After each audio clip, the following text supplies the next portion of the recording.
I'm sorry, I turned the mic on again. Hello. It is Skyrim time. Well, not really. I lied. It's not Skyrim time, although we are in Skyrim. I'm actually playing Elder Scrolls, and this is another one of those I've been really looking forward to this today. Because yesterday, my subscription pinged over, and whenever that happens, it's like every sort of 6 months or so, I get, as part of the subscription, 10,000 crowns, and I'm pretty much got what I want so far. You know, the mounts not too fast upon, but you know, just in pieces like that. So what I'm probably going to do is, once everything's done, everything's loaded up obviously, I'm just going to use it to get some crates, because I might get something good from that, I might get something poopy, I might get something rare, I don't know, I don't care. It's just, I might as well use them for something, because otherwise they're just going to sit in my account doing nothing.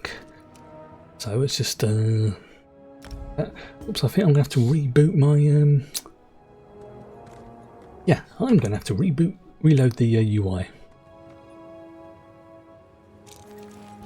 Yeah, I'm going to have to reload the UI. It happens sometimes. It happens. Load. UI. Okay, there we go. Go to the main screen, you can see why. If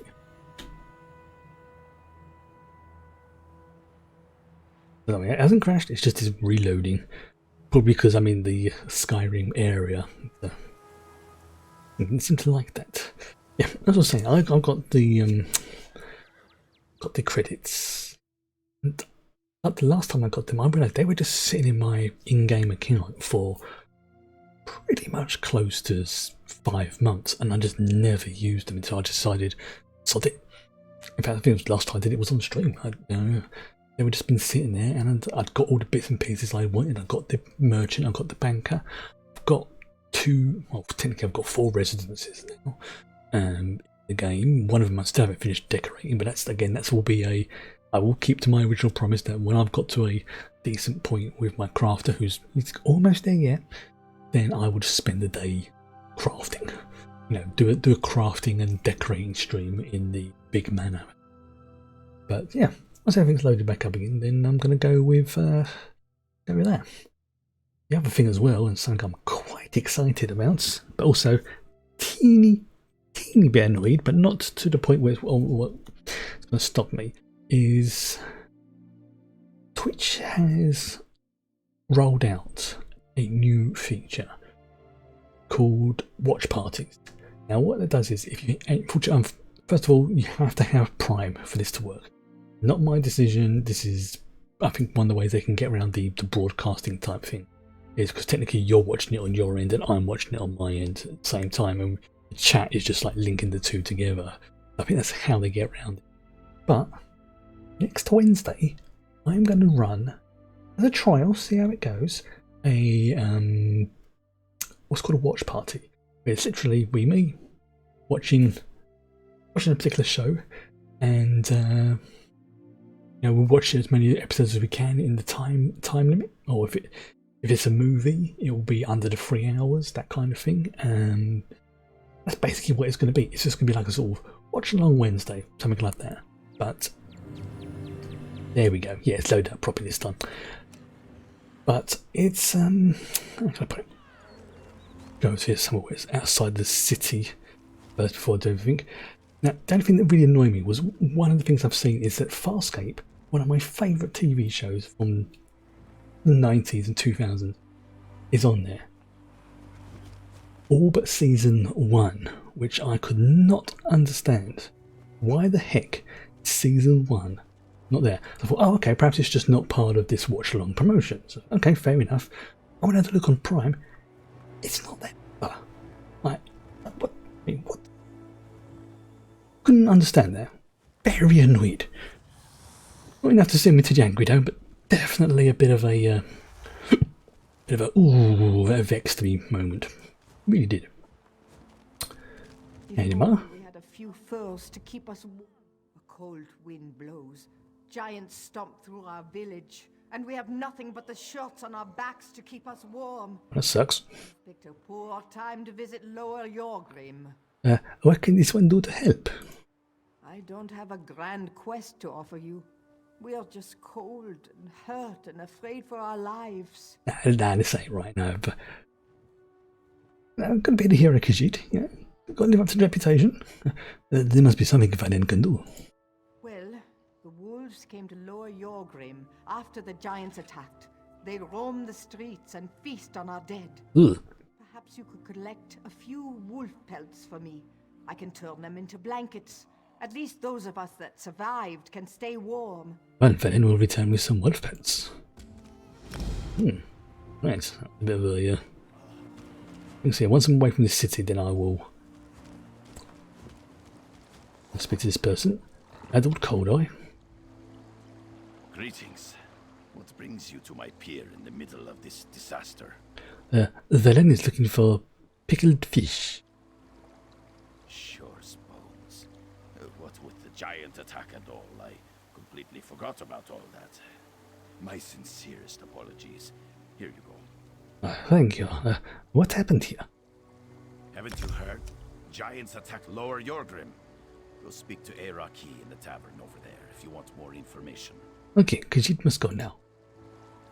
Actually, I think I'll do him in here then. It should be quiet, because it'll be like in the tavern seems appropriate. I'm just making sure I've got some inventory space because I'm clearing out my inventory. Yeah, I've got 75. Okay, so this quest before I forget. Lower Yorgrim is dying, stranger. We have nothing left to offer you. I suggest you find somewhere else to rest this night. I'm going to be helping you out with this one, so don't you worry. What happened here? Giants attacked our village. Many villagers died in Lower Yorgrim because of these mindless savages. I gathered the few survivors I could find and fled to this fishing camp. Why would the giants attack Lower Yorgrim? I don't know. This is the first time the giants have ventured this close to the village, and the first time they've attacked us. My brother, Scorvild, is assembling a force of warriors to drive off the giants. You should talk to my brother. Khajiit must go now. Okay, that's good. So this is a nice, reasonably quiet area. So, like I say, I've... Did the right button there. There we go. You can see I've got 10,000 things for my subscription. Obviously, you don't need to spend these, but this is like an extra thing to sort of help tweak, like bits and pieces.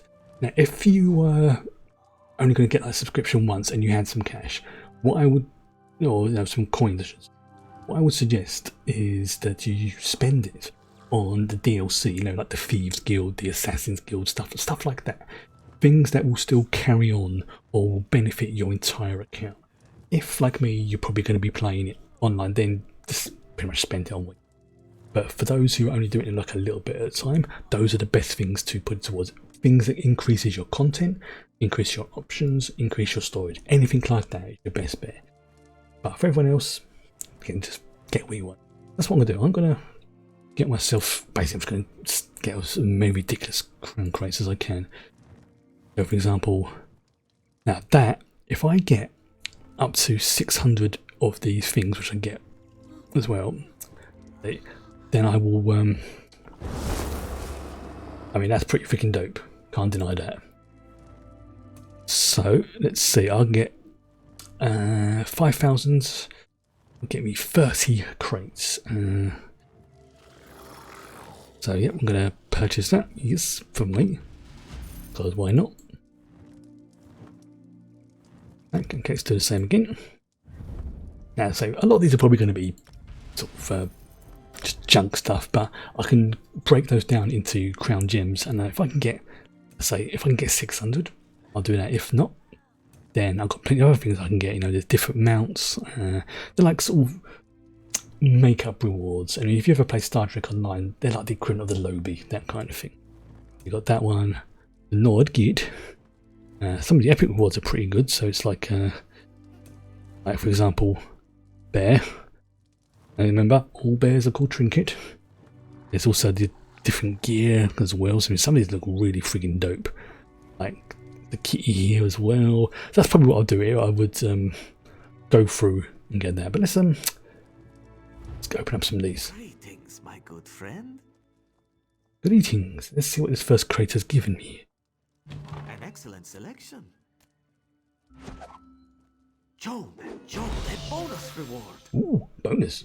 So, poison, crate, elixir, base markings, gold thing, and ooh, very fine costume on the first crate. Not bad. Are you ready to reveal your reward? Yep. Junk. Junk. Kitty. First rate. Okay, not bad. Good friend. Experience scrolls, always welcome. Sweet riddle bar. And the bonus card. Junk. Not bad at all. Base markings, yeah. Ooh, die stamp. Congratulations. Another Nice. round, my friend. Choose a reward. Junk, junk, junk. Ooh, riding capacity, very nice. That. Pick. That riding capacity is handy, gives more inventory space. A bonus reward. Ooh, a yellow one. Junk, junk. Okay, not bad. Magnificent. I got a horsey! I got a horsey. Very lucky indeed. That's why I don't mind using it on these ones because, Your rewards are ready. yeah. Ooh. Bite me emote. Nice. Poison. Yeah, these the poisons and things like that I'm just going to break down. Choose a reward. That one. A suitable reward. Oh, another remote. That's always cool. Okay, Mimic Stone. Could be good. But I need to get, once I get around to the point where I can start doing transmutation, that kind of thing, then that'll be fun. Are you ready to reveal your rewards? Experience. Beverage. Body markings. The good thing is these markings, costumes, things like that go across the entire account, which is okay. I wouldn't spend. That one, junk, junk, junk. Makruti is envious. Yeah. The duplicates automatically get converted. Make a selection to reveal your rewards. Okay. Mystic Stew. I got a scorpion as a pet. Nice. Your reward. Ooh. Gold one. Simply breathtaking. What does that one do? Alright. 150% bonus. Oh, that's pretty good actually. That is actually pretty good. Select your That one. Yeah, junk, junk, junk. My compliments. This one invites you to try again. Okay, yeah, I've got 18 Mongos. Heart of Mara, a bonus reward. Oh, thank you, Mara. And it's... Just outstanding. Ooh. Lycan bow. I don't use bows on... Okay, cool. I don't use this bows on this character, but on like my Nightblade I do. I think that's pretty cool. Or my Warden.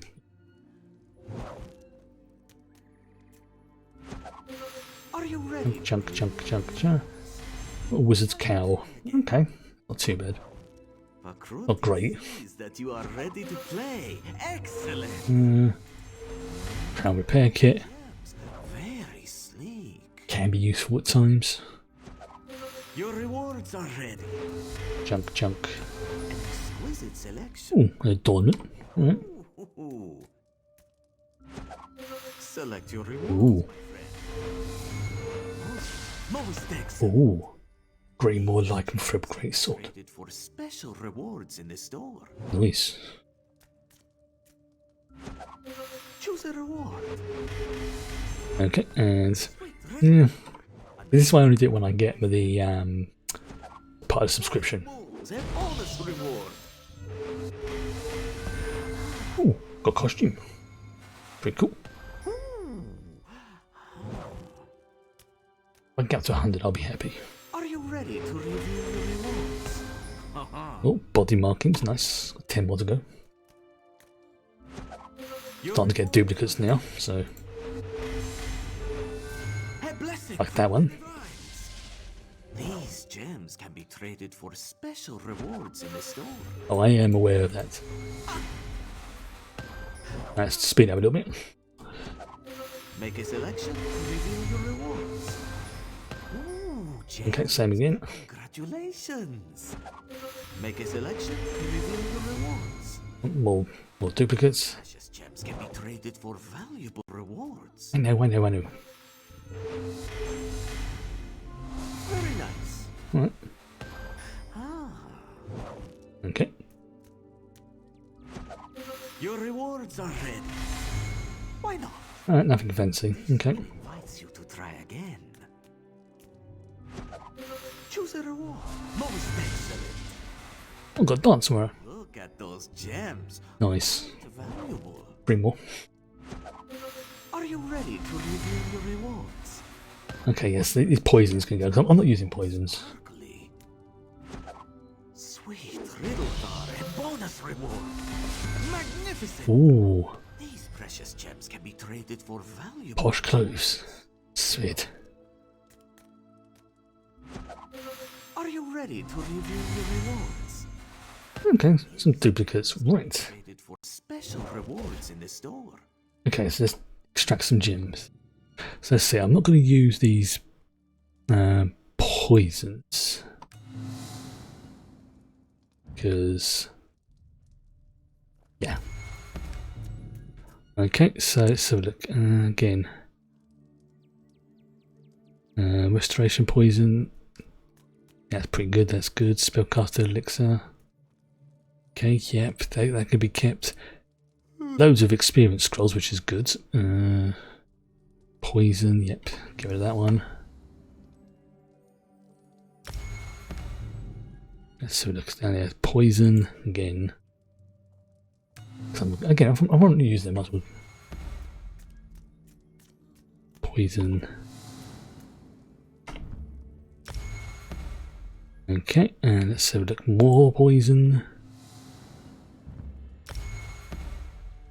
Riding capacity, got to keep that.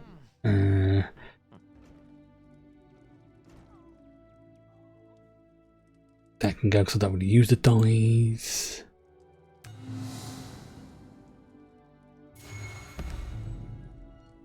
Get rid of that one. Almost done. These precious gems can be traded for valuable rewards. Okay, I need two more because I'm going to get two more. So let's get rid of that one, and I don't really need that, so there you go. I've got me 200. Brilliant. So let's first of all let's clear off some of this. Okay. Kitty's just down there for me at the moment, so she might jump up randomly. Lots. Ooh, yeah, this is some good stuff in that one actually. Some good, some bad, some not so great. Okay, so let's do this again. Let's go to the crown store. Yep. So I've now got 100, 200 to play with. So I want to get, where is it? So probably that's Saber Kitty. I'm tempted to get the Vampiric Fountain. And those are Tapestry. What's this one? Preview.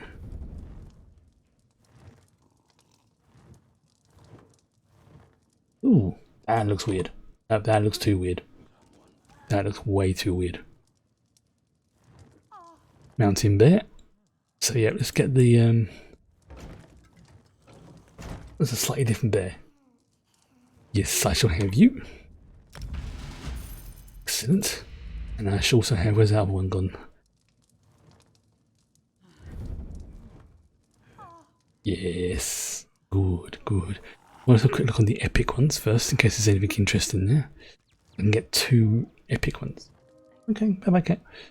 We'll have a bat. Or I can have a fancy hat. Tempting. It's very tempting. Khajiit Cosmic Starburst. Nope. Played Sci Violin. Or Spider. No, I'll stick to the original idea. I've got the bear. Let's go with that one. There we go. So now what I'm going to do is where's the consumables? Activate that riding capacity because that gives me more inventory space, which is nice. Okay, and let's have one of the ridiculous number of scrolls now. Let's just use one of those. And use one of those. Okay, now very quickly what I need to do is sort this out. Okay, so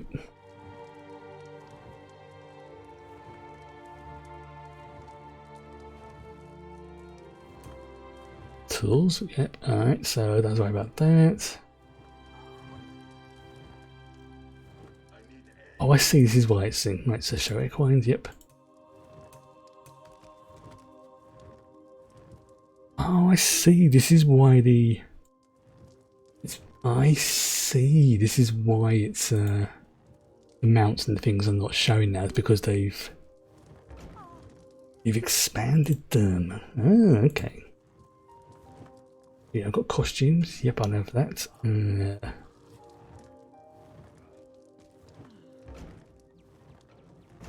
Okay.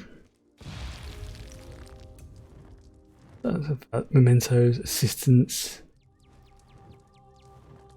upgrades. Collectibles. Auto select all mounts. Okay. Reload that one. Alright, so next one is, where's it gone? Mounts and non-compatible. Click on the right thing. Auto set all at that one. There we go. If I'm right. Okay, so now I've got the polymorphs. Yep. Costumes. Yep. Oh no, I need to add the clothing, don't I? Oh no, I've got the Alfinery. I've got okay, I need to add the... Done that, good. Let's... Auto select all costumes. Go.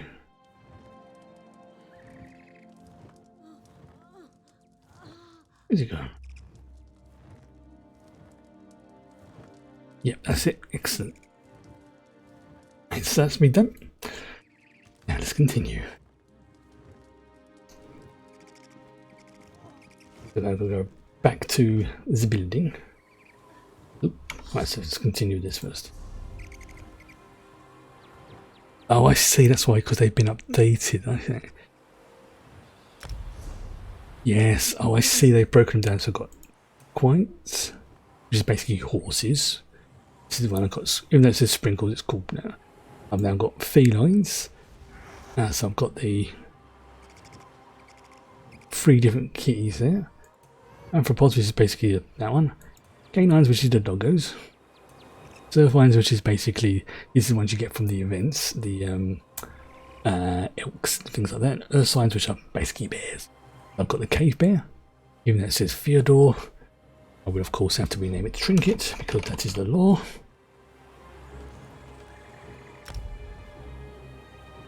Name for that one. Okay, so yeah. Oh, here we go. So I can do it from the appearances. Innkeeper. That one. Right, so that's what to do. I need to see if I've got the innkeeper costume. Okay. Innkeeper's not showing up. Why is that not showing up?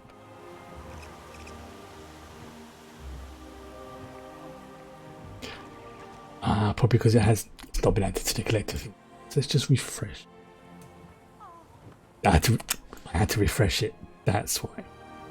Okay, yes, that makes sense. No silly fault.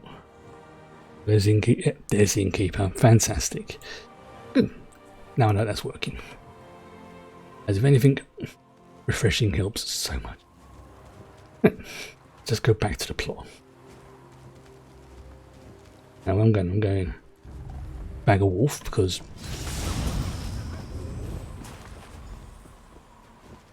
oh, there's a bunch of them over there. Bring down the pain.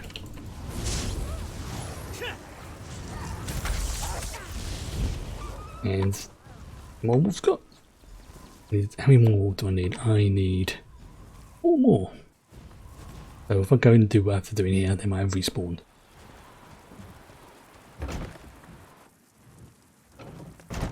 Hello? No, I'm not gonna steal, not when they're right there, that's just rude.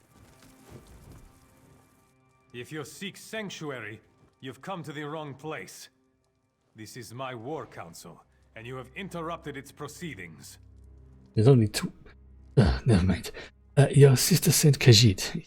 He's here to help. I see. Dear Iriki. Always trying to help her big brother. Well, while we formulate our plans to retake Lower Yorgrim, I suppose there is something you can do. Tell this one how we can help. Before we charge out to deal with the wolves and giants, we need someone to rescue any other villagers still trapped out there. If you could get the civilians out of the way, that will be one less thing for me and my warriors to worry about. Don't worry, this one will rescue the villagers. Yes, and keep an eye out for my warrior, Burge. Burge. I sent him to retrieve supplies, but he hasn't returned. If you could also collect those supplies, it would improve our chances against the giants immensely. What kind of supplies? Rations. Made from an old family recipe. Ah. An army fights best on a full stomach, or so they say. Yeah, I can see that. My warriors have a tradition. They always eat these specific rations before going into battle, and I'm loath to break our routine. Gotcha, so it's like a sort of good luck charm for them. Okay. Right, rescue the villages and retrieve the supplies. Got it. Meet us at the manor house to the south when you've completed these tasks. The armory there contains the weapons and armor we need to make our first strike against the giants. Good luck out there, stranger. Good luck to you too. Let's so walk, kill wolves. Right. When I go back in there, I got to. Oh, there's a giant. Great. Hello.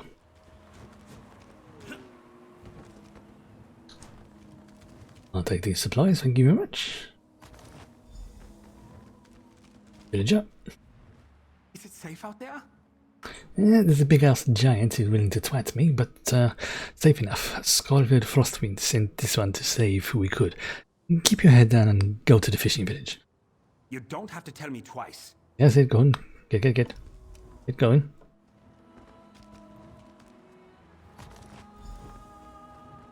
Right. So the next one, go keep an eye out for some more wolvies as well.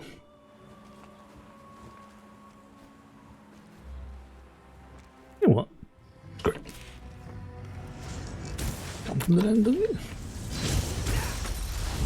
No. Yeah, these won't send you into orbit like the ones in Skyrim. Timber! That's one giant dealt with. Although there'll be others. So go and rescue this villager. You, go back to the village. Who are you? What are you doing out here? Scarlet Frostwind sent this one. Do try and get to the safety of the fishing village. Oh, thank you. I'll go to the fishing village. That's where Iriki always takes us during an emergency. Clever. Now go.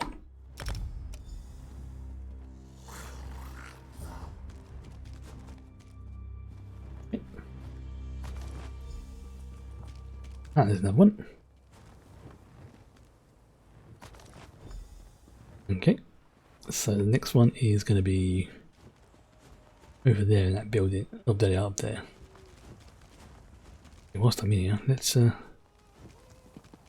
Ooh, looks like there was a book in here. A little looky around. Oh, there it is. I see it.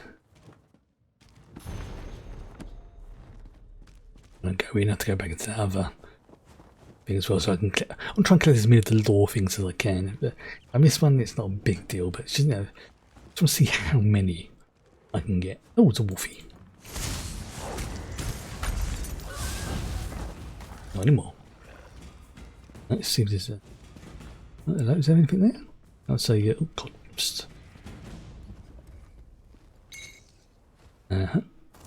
Anything there? No. Up I go. Ah. Burge. Who are you? Did Scorville send you? Yes, Scorville sent Valen to find you. No, leave me alone. I didn't look in the sacks. This one didn't ask. What are you talking about? Please don't kill me. He sent you to get his precious meat after I failed to return, didn't he? I don't want anything else to do with Scorville or his cult. Just leave me alone. Oh no. Kill you? What Carter? Always cults, isn't there? You don't know? Scorville has always been intense, but lately he's become obsessed with power. His militia treats him like he's some sort of god. I suggest you stay out of his way and leave Lower Yorgrim before it's too late. This one does not understand any of this. Scorville organized the militia. Yes. He wants to offer his services to the Skald King. Something went wrong. He forced us to eat the disgusting rations he made.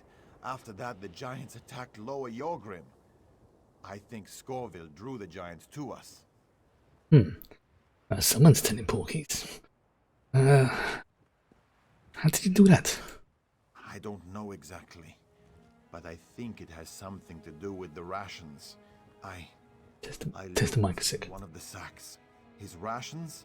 He makes them from giant meat. So no wonder the giants bloody attacked if they went. These people are nomming on their mates. So Skullfid and his followers are eating the flesh of giants. Scorville discovered a ritual in a secret room beneath the manor house. He's become more and more belligerent ever since. You need to tell Iraqi about this. Bring the giant meat to her as proof. She'll know what to do. Me? I'm heading to Windhelm. Oi. Can you just have one day without a cult, please? Please? Right, let's go back over to that building over there and get over there.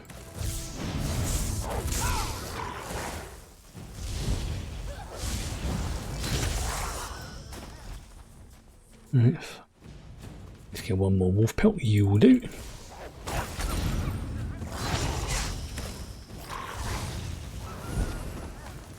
Okay. Right, let's go and get that.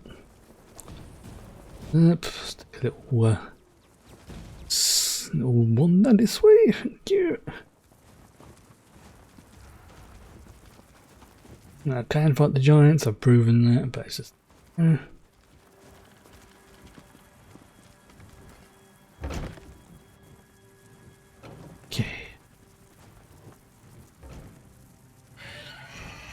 Look, he's not in here. Convenient. He's buggered off, so he has. Pocket knife. Yeah, screw it. Since he's no longer in it, I am going to liberate some goods from here.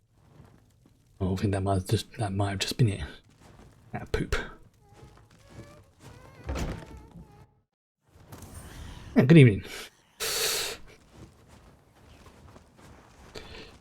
Just found out that these particular people I'm trying to help it might actually be cultists who are feasting on the flesh of giants, and that's why the giants are attacking. Great. Always a freaking cultist, isn't it?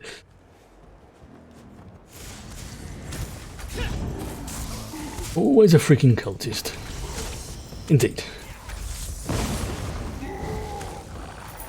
I mean, it's kind of understandable why they were attacking. Though, I don't know if you saw my tweet I posted earlier or what put on the Discord. Twitch are bringing out a new, well, they're not such a new feature, but they're rolling it out to everybody now, where if you have Twitch Prime, you and yourself and a streamer, i.e. me, can do a watch along for certain shows and films. And basically it's like, like say Buffy the Vampire Slayer or Good Omens or Star Trek Picard and things like that. So you have to have Prime though, because that's basically the way it works. It's like you're watching it at your end, I'm watching it at my end, and Twitch is acting as a go-between for the chats. That's the only way they can go in. Sucks, but unfortunately I can kind of understand where they're coming from. What annoyed me though was I was thinking, what's some good shows that are on this? I'd look and think, Buffy the Vampire Slayer, I haven't watched that for a few years, that was always good for a laugh. Picard, which was, I thought, surprisingly well good. Good Omens, a couple of other ones as well. And I saw Farscape. Farscape, yes. They don't have season 1 of Farscape on Prime. And the other thing I was thinking, okay, fair enough, Farscape's not on there. Let's see if Star Trek's on there. To go with the Picard, I could watch them all in chronological order. Technically speaking, it is on Prime, but it's not part of the Prime subscription. It's an additional one, so it's like, feck it. But there is a fairly decent selection, and because this is obviously early days, I think the better it does, the more they're going to put on the selection, the more they can open out. Now this applies to obviously anybody who has Twitch Prime, which most streamers do, because it gives you an additional storage space for your videos and things like that, which is that and the other bunch of fun 60s Toho move. Exactly. So it's, at the moment, I'm not entirely sure what I'm going for, but I think to begin with it's going to be like a TV every Wednesday, starting next week, and it is as a trial, see how it goes. And if I can get it to work, which is the attitude 0, oh yes, I will be taking down things. I mean, there is a list, let's say, of stuff that's on there. It's not a bad selection. It's not a huge selection, I will grant it, but it's not a bad selection. I mean, I've got the little button set up on my Twitch my stream management stuff now, so I can quick find myself a safe spot. So say for example, I mean, unfortunately you can't see it because of the way the screen capture is set up, but what I can do is, I'll just pause that. There's a little button that's marked Start Watch Party. I can just click on that. I'm not going to do it now because it will ping over to it. But at the moment, for example, there is a Stargirl, which is a new DC thing that's come up. The Meg, which is the one about the dinosaur big shark. Underworld, the US Office, Lucifer, Blade, The Boys, Man in High Castle, Star Trek, the 2009 version, I think it was, John Wick. Now some of these are not so much region locked, but they are, if say somebody from America was watching, and I had a discussion with one of my American friends talking about this earlier, and let's say that the American Prime is slightly different to the UK Prime. You can heartily recommend The Boys. I've heard some good things about that. I mean, I will put that on my list of ones I am interested in. I mean, honestly, I completely forgot about it until I saw it was on the list. It was on here. So that I'm looking for shows to begin with, because I noticed the shows work quite well, especially the American ones. It's about 3 episodes can be fit in one stream, assuming each one's about. Let's have a look. The Boys. Let's got it on here. Yeah, at the moment it is season 1. I'm not going to activate it right now. And there's 8 episodes, so that would be 3 streams with a bonus one. Watching that. Now I've never seen this before, so I'm I am inclined for it to be one that I've not seen before, or at least I've got a rough idea. The Expanse is on there as well, so that's another one that's on my. I've been wanting to watch that for a while, and people keep telling me, Chris, you need to watch that one. So I've not made a 100% decision which one it's going to be yet, but I am definitely open for recommendations. Certainly, it's I say so. It'll be next Wednesday. I was thinking about doing it this Friday, but unfortunately I've got a prior commitment for Friday. But then that will be a nice sort of break. So then it'll be like game stream, viewing stream, game stream. And the viewing streams are quite relaxed. It's just basically me just sitting back, talking nonsense. Because the way it works is it's like the chat for Twitch comes up. Actually, you know what? I will find a link and I will post it so you can see it. It's pretty good. It's actually not too bad. This is something that should have been around for a while, and I've always said that if they had a thing like this, I would be so down for it. Let me just write a link.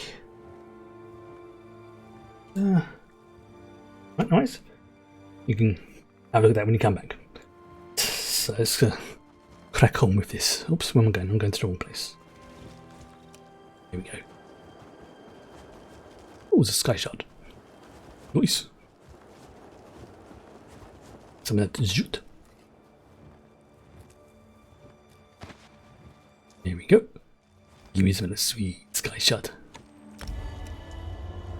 And okay, skill point. Huzzah! Right, let's see if I've got any points up there. Yeah, see, I don't use that one. I've already got that one. I'm calling power overload. I'm not too fussed about that. I'm going to be switching power overload out for one of the other skills later. I mean, this is tempting to switch it out for this. This is tempting. Let's have a look. So, but what I'm really going for is this one. Meteor. That's what I want. Look at that damage. 12,000 flame damage, and then 3,000 damage every second for 13 seconds afterwards. Hell yeah!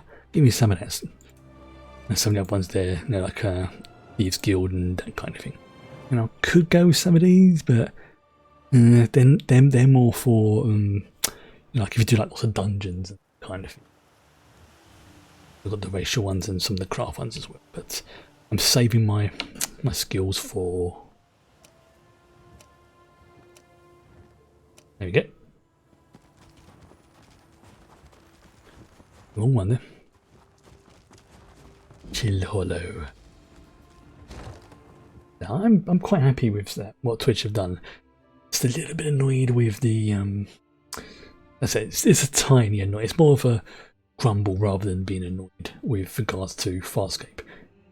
Now, granted, I have Farscape Season 1 on DVD, but the idea of sitting down, watching it, chatting with people, basically, like a watch party but over the internet, that's something I've always wanted to do with streaming.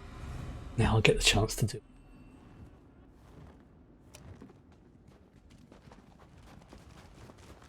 What's that nice looking cave, isn't it? Maybe really called. Oh, there's more wolfies. There we go. Oh, blimey, there's a lot of oh,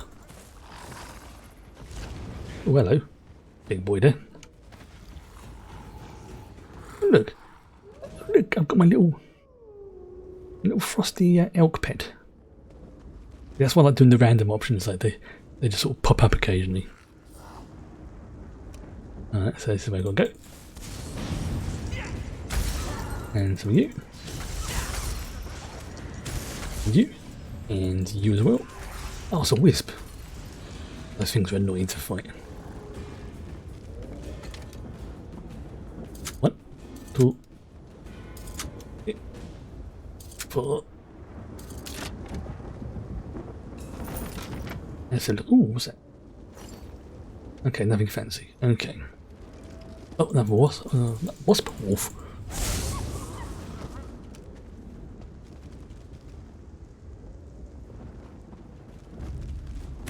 Okay. Good blind, there's a lot of me doing there.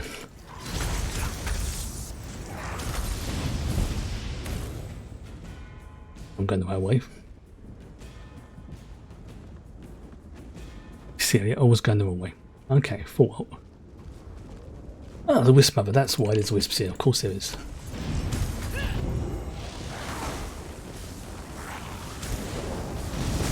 There you go. Let's get rid of those. Oh, there's two of them? Great. That was fun.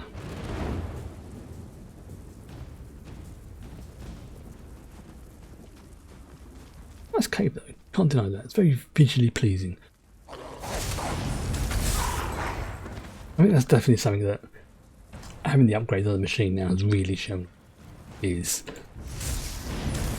you know, for an older game, you know, it's not jaw-dropping, but you don't really want that in an MMO. You want a game that looks at least pleasing, but it's also, you know, not too over the top. If it gets too much graphics, it's going to put strain on the system, and you buy that with MMOs, that just lags everything to hell. You want to find that nice sort of sweet balance between the two.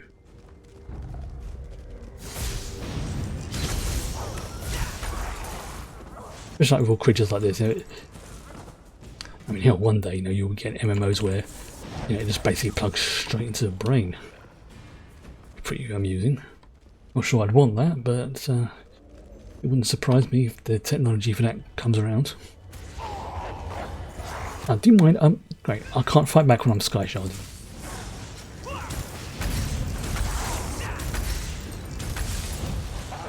Yeah, thanks for helping there, Bert. Bert the reindeer. Did nothing.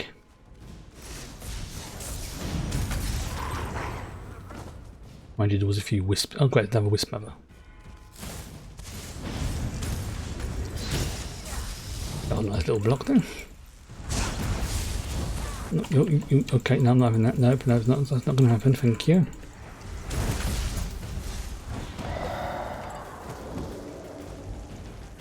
Got the old taco meat again earlier today, and once again, this put a bit too much.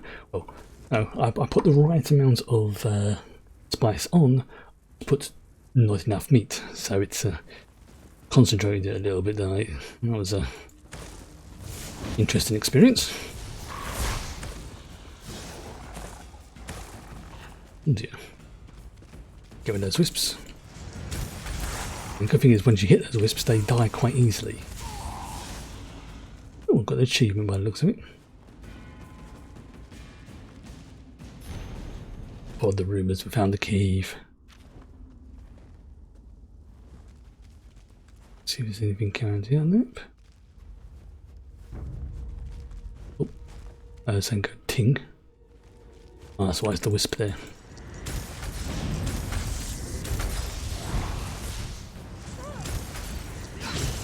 And as you got, looks like there's a book in there as well, which is a wisp. Oh, it's a chest. Fantastic. Get that after I've done this. I'm not going to be getting that chest while I'm. Oh, great! She claimed herself. Marvellous.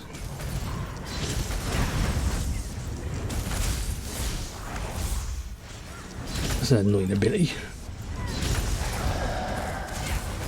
Ah.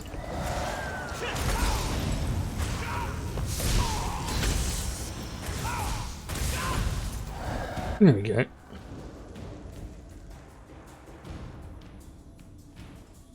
Let's unlock this chest.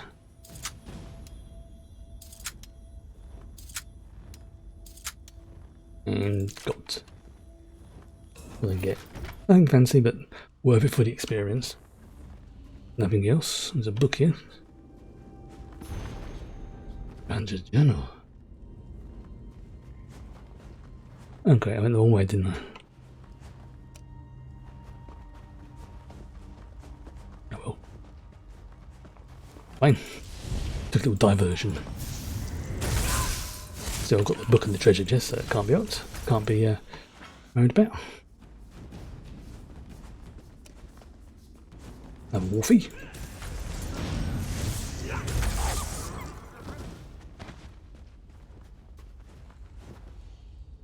Nope. Okay, nothing there.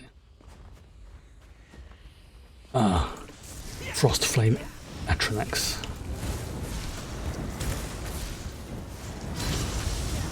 It's like they're either a Frost Flame or they're just so hot their flames have gone blue. I'm going to go with Frost Flame because otherwise if they were in here this place would have melted. Their radiant heat alone. Listen. Oh, there you are. Hello.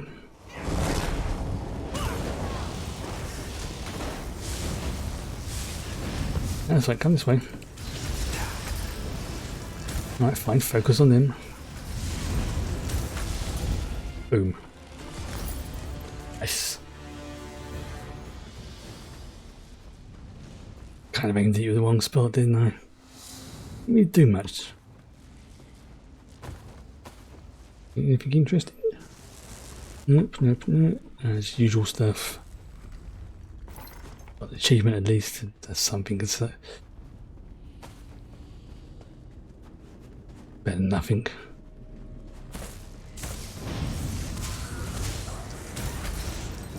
I want one of those as a pet. I want a flame atronac. The blue flame atronac ones. Those ones there. I want one of those as a pet. Or a costume. Something like that.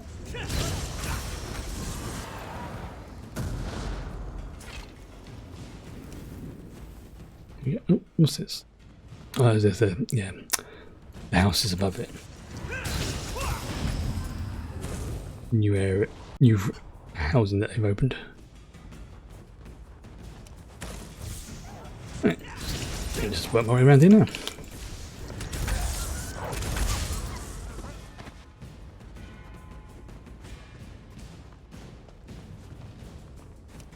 So I'm going back to where I just came from a while ago. Such and such. Create more freaking wisps, which is probably another wisp mother around. Tends to be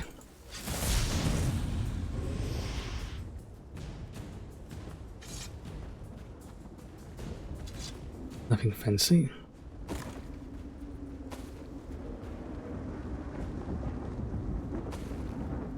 Jump down here. Right, so I'm assuming I have to.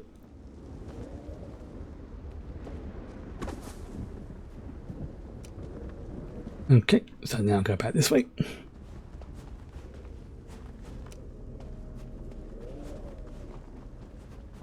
There we go, back to the exit.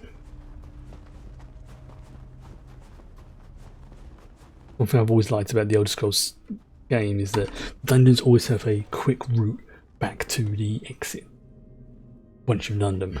Even if it's just like a door, go through. God, my nose is really itchy. No bloody thought though. Too much spice on the tacos again. Said earlier. Repeating myself a lot.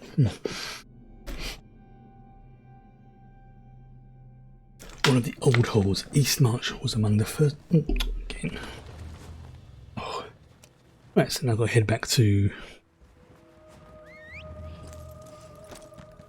Go.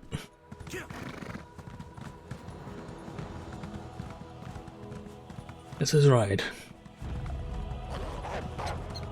And I could fight them, but I don't want to. Again, bypassing the giants. And, it's not their fault. Their mates got chewed up, turned into deal of the day. It's like the meal of the day. Understandable why they're pissed off.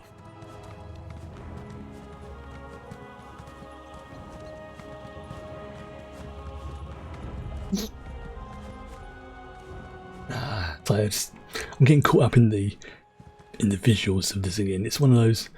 If you've ever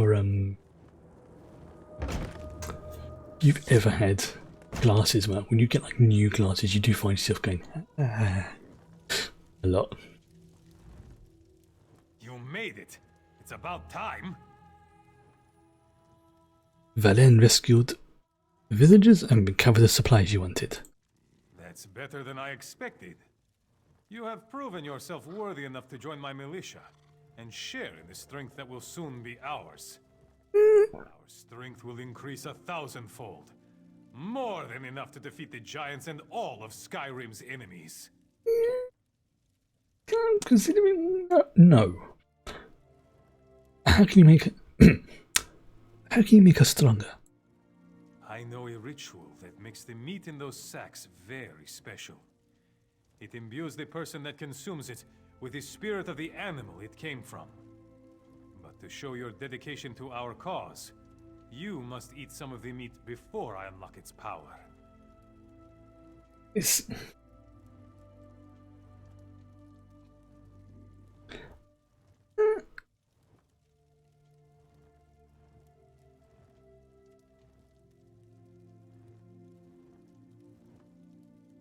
fuck it. You impress me, stranger. I have one more Screw it. task before I include you in the ritual. The giant's leader prowls the hill above the village. Kill him, and the giants will submit to us. Then their power will truly be ours. Khajiit thinks he may have made the wrong choice. Like, Khajiit is definitely thinking he has made the wrong choice. But not the first time that has happened, and it won't be the last.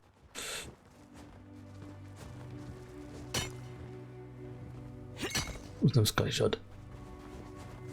There's a sky shot still. Have that.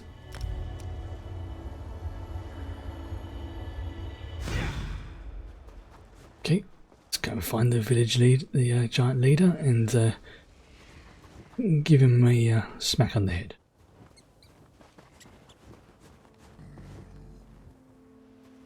There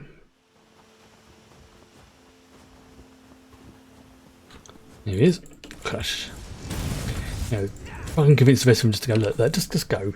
Trust me, you don't want to do this. You want to go home.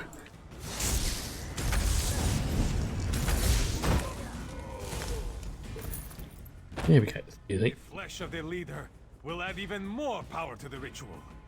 We will be unstoppable. Meet me by those rocks over there. I want to get out of the wind. Yeah, see, and that's the tackles I had earlier.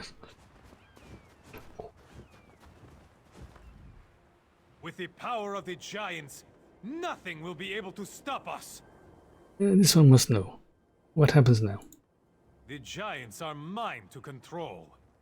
No one will dare cause trouble for Lower Yorgrim now that we have our own herd of giants. Thank you for your help. If you ever want to share a meal, just stop by the manor. So, okay, so that's why you want to... Right, it's fine. Khajiit thinks he has made the wrong choice. Khajiit is actually happy now because now the giants will not attack him. Oh, by the way, sorry about your brothers. That giant was actually just talking then. Cool.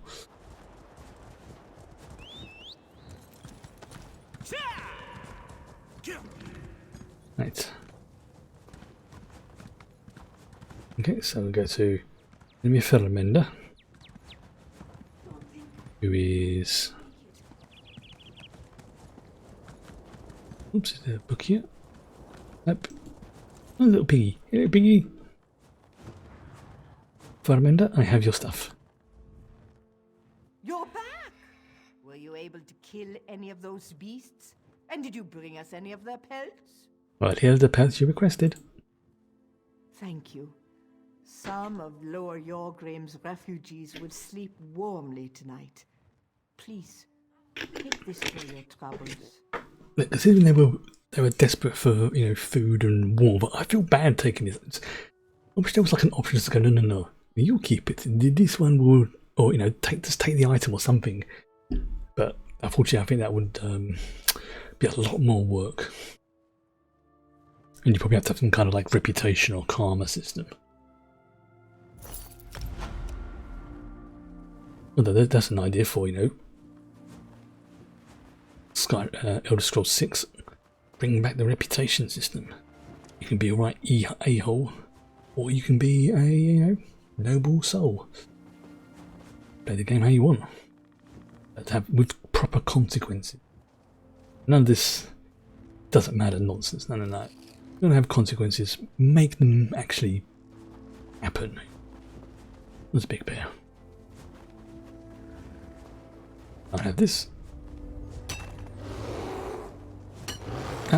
Why are you doing that, you silly bear? Silly, silly bear.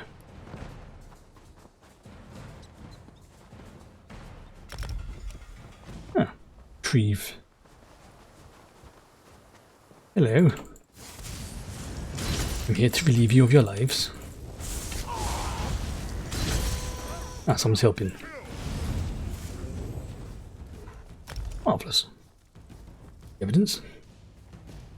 Search around because it is always worth it. Look, little mechanical pet thing. Diagram. What's this? Heavy sack? Yes. No, I'll leave that there. Somebody else can have that.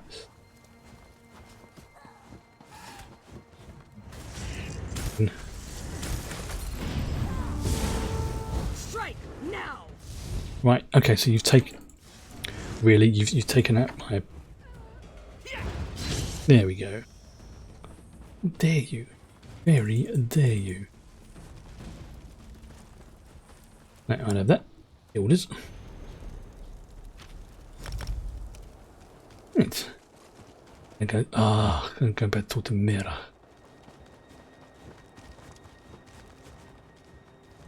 Where's Mara? He should have been back by now. Captain Alhana said they'd meet us here. Kynes Grove. In the prayer, right? That's what she said, but I don't see them. Maybe Are you heading to the shrine? What shrine? The shrine to the goddess Kyne.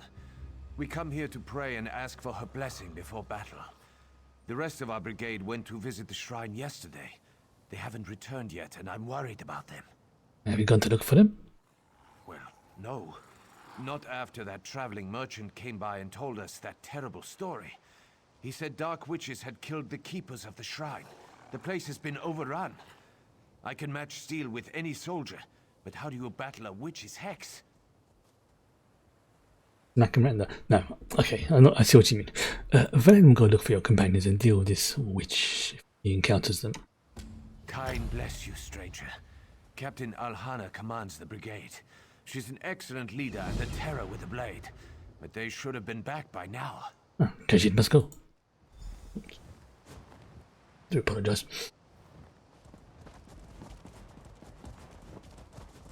I have a butterfly. Oh dear.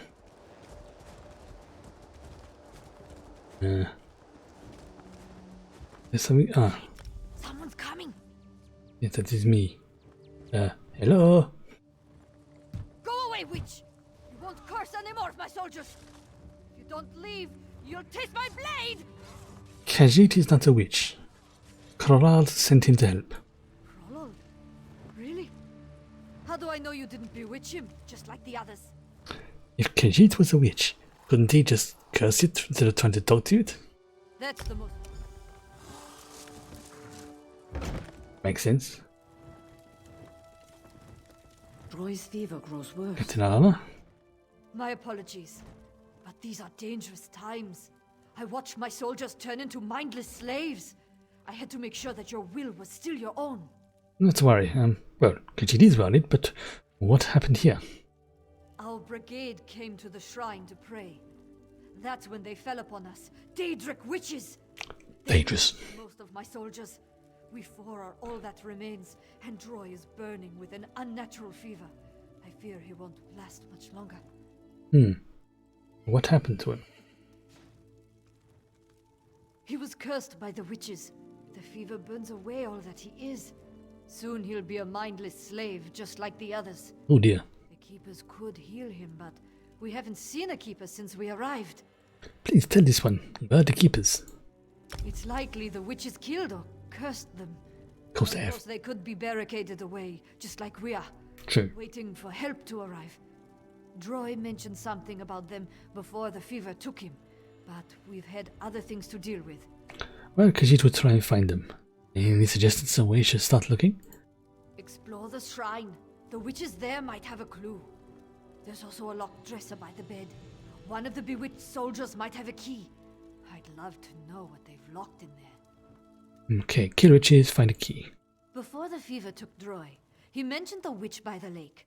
He said she didn't attack him. Find this witch. If she's really willing to talk to you, she might have something useful to say. Guard heard. Right, let's grab this book. Right, so a little looky around here.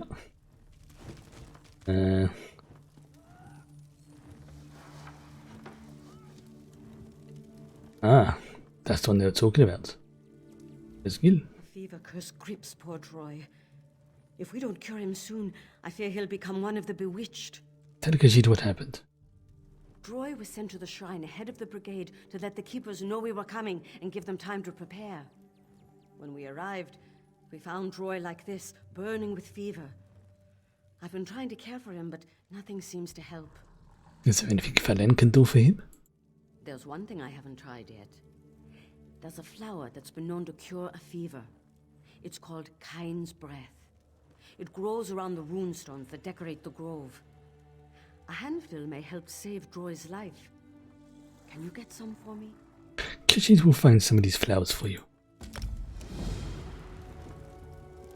Kill muzzled and muzzled and fury kissed, right? Kill muzzled and fury kissed. Okay. That's some right there, that's quite easy.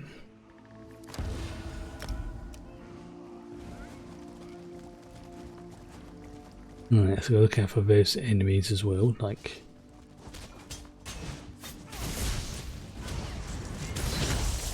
here.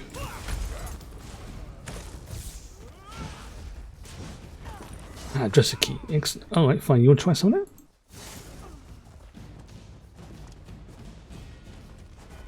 We'll get the hymn next. Another group over here. Let's grab them. We'll do nicely.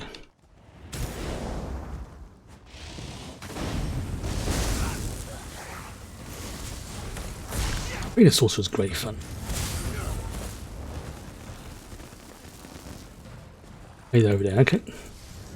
But bringing that, summoning the spells, smacking them from a distance, electrifying the little gits. Literally. Okay.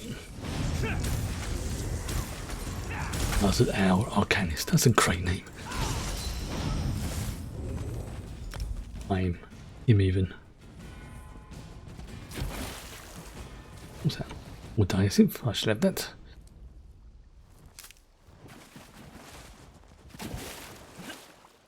I see it. I've got difficult bit of some more stuff. Okay. Not too bad on alchemy resin harvester quest. Okay, let's head back. Oh. Get the second dresser key. Okay. You'll do.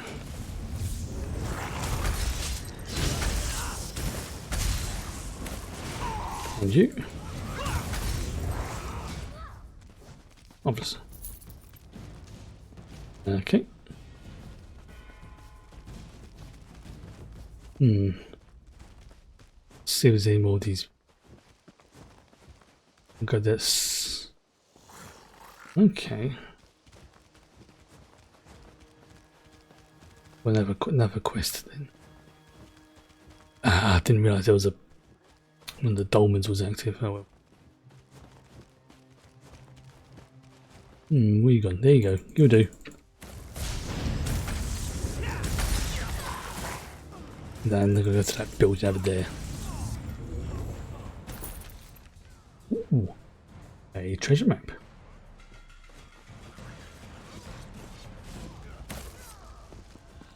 I'll have you, and you, and you, and you. A bit of strafing. Strafing, whatever they call it. You know what I mean, the sidestep.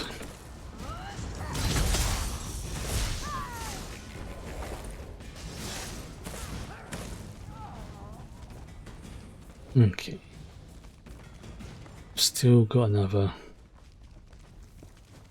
key to find.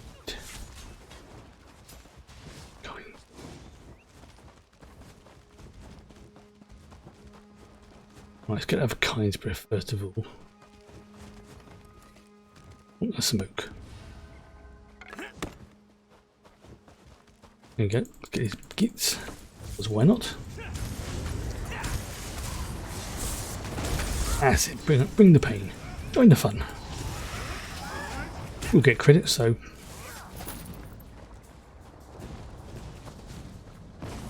everyone's welcome to join in the fun.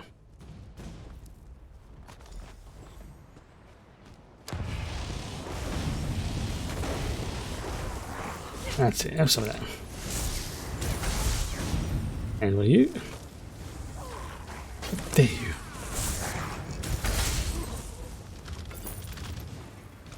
Still need another key. I see. Right, fine. You want to have some?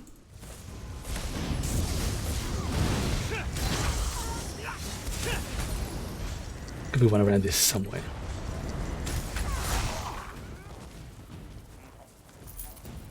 Nope.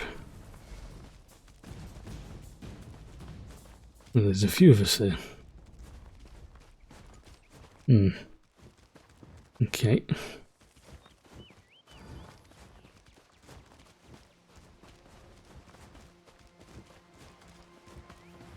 Still gotta find the... That's it. Oh, my staff's getting a bit weak. It'll recharge automatically. Right.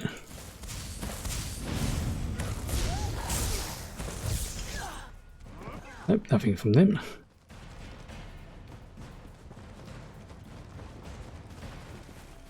Okay, you got the gnome route, that's good, that's right.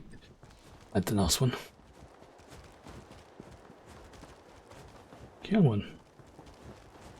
You gone. Maybe that's I'll just do a little patrol around the outside. Got to be some of them around here somewhere. Where are they? Hello. Where's it gone?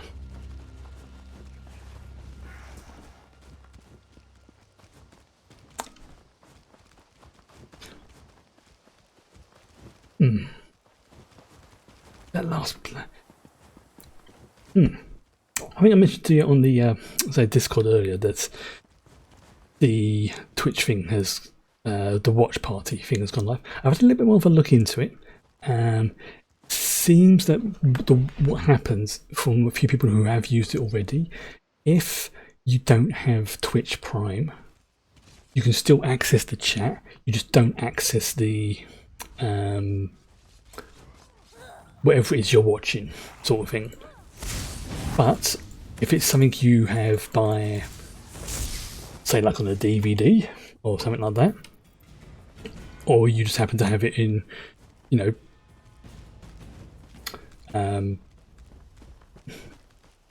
on another streaming service, shall we say, then you can watch it, you know, and you can start watching it at the same time, but obviously there'll be like a little bit of a delay between things, but that's basically what it works. So if you don't have the the Prime, you just won't have access to what else we're watching. Plus also as well, if you're in a different country, there is a small chance that the same things that we can watch are not the same things that you can watch. It's that bloody key. Because there's that regional differences and that kind of stuff. But from all accounts, again, I've not tried it myself, but I have, yeah, region locking is just one of those. Oof. Not only region locking, but I've got a friend in America who has Twitch Prime as well, and he suggested, "Oh, Chris, you love Star Trek. That'd be brilliant, you know, having like 3 episodes of Star Trek to watch a week or something." I was like, "Oh, fantastic idea." went on there to look. Unfortunately, Deep Space Nine and a lot of these Star Trek shows are on Netflix. They're not on Prime. It's like, then I got a little bit annoyed because I thought, right, but only a little bit annoyed. First world problems and everything. Is there was a show that I used to love watching called Farscape, and I thought, yes, that would be fantastic to watch along, stuff like that. You know, there's certain bits that will make you laugh, certain bits that will make you sort of be a bit teary-eyed. It's a great show all round. It's fortunately, for some bizarre reason, season 1 is not on Amazon Prime in the UK. Season 2, 3 and 4 is. Okay. Which is very, very bizarre. I mean, I can understand Peacekeeper Wars maybe not been on it, which Peacekeeper Wars is like the last season, but it's done sort of a semi-standalone thing for it. But to not have season 1 was very, very odd.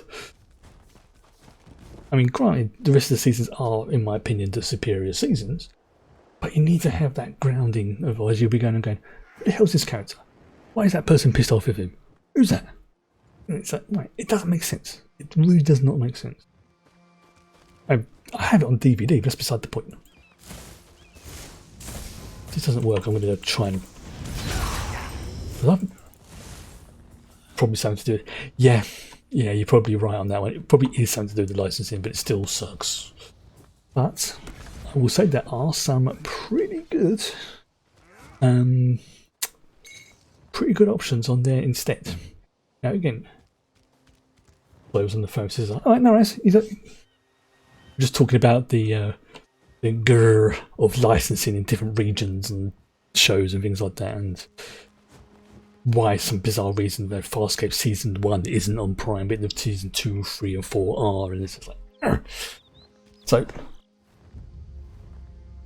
gonna try next Wednesday. I mean, as I say, if you have Prime, I mean, the rest of the streams will be fine. I will not make them Prime only, but because of the nature of the watch party thing, it's not something I can turn off. It's like literally, if I want to do this, I have to have Prime, and the viewers have to have Prime as well. It's probably one of the only legal ways they can get around doing this.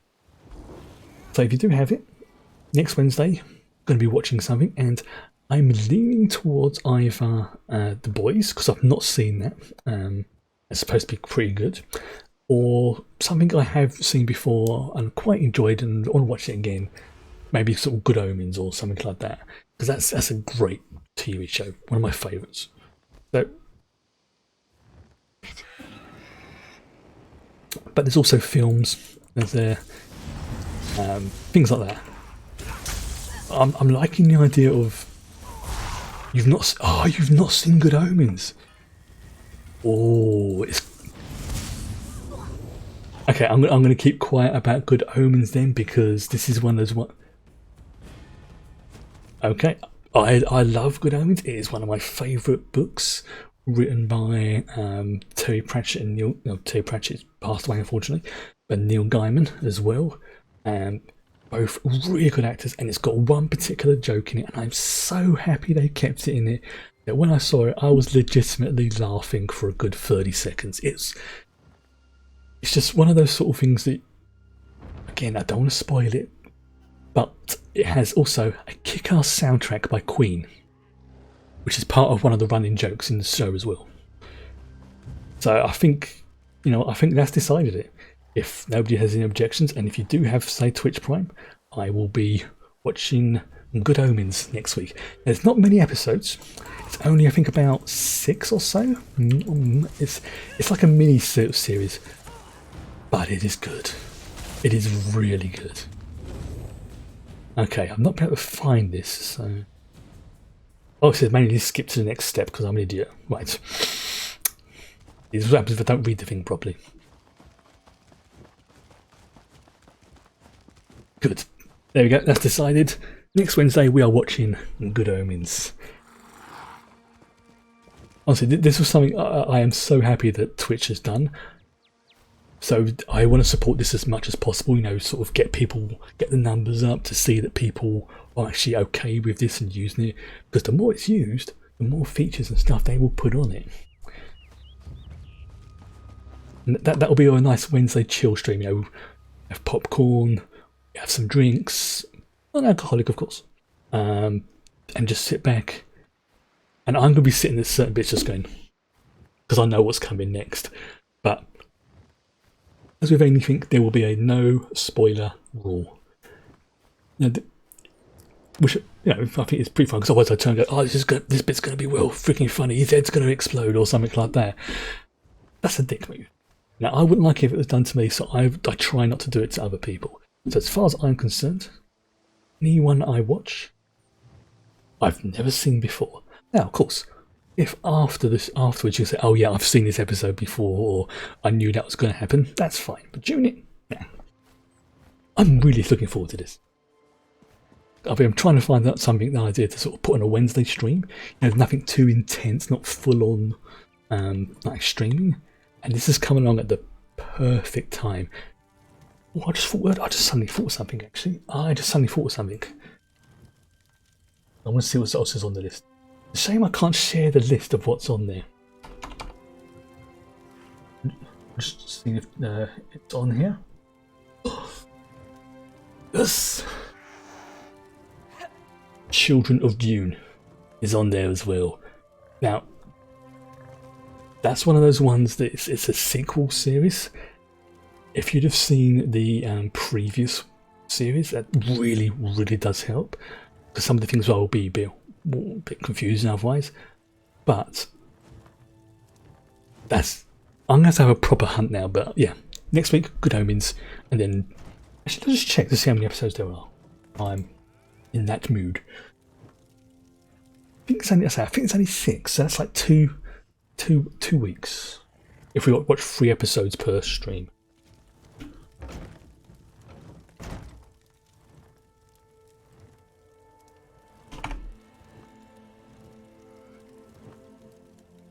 Yes, 6 episodes, and it's classified as broadly available, which means that it's pretty much going to be covered under most of the different regions. Yes. Now, the weird thing is if you look on the list, it says Season 1. Don't fall for that. There's only ever been 1 season. I'm really looking forward to this now, especially if you've never seen it before, because it's... Oh, no. Be calm, Chris, be calm, because otherwise you'll spoil things for people. I mean, the last thing I was saying is that it's one of my favourite books I've ever read, and they made into a TV show, and it's not a 100% perfect recreation of the book, but the changes they made on it so damn good. It had me questioning whether or not those were in the original book or not. I'm thinking, wait, I don't remember that in the book. No, but it was like, zip, focus on the game. So I've done this. Pick the dresser. Get the journal. Okay.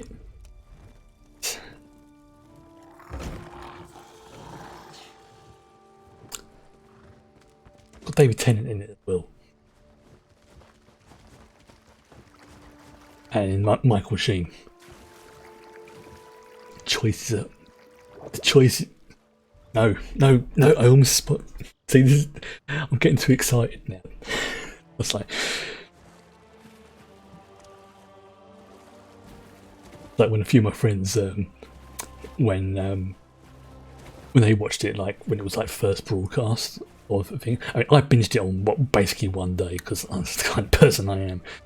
But a couple of other friends were like, well, what? Are Twitch Prime and Prime Gaming the same? I think they are. I think so. What does Prime Gaming give you? Just out of curiosity, what does that give you? because there might be like two different versions. Like, there might be like two tiers, and like one is only like the Prime Gaming one and the Twitch Prime one. So I think they are the same, just different names, but I'm not 100% sure. It says that it gives you loot. Let me just check, because that's a good question. That's something that people are gonna ask a few times. I want to make sure I've got the right information for people. Twitch. Right. Both parts of the Prime package. Yeah, that does sound right.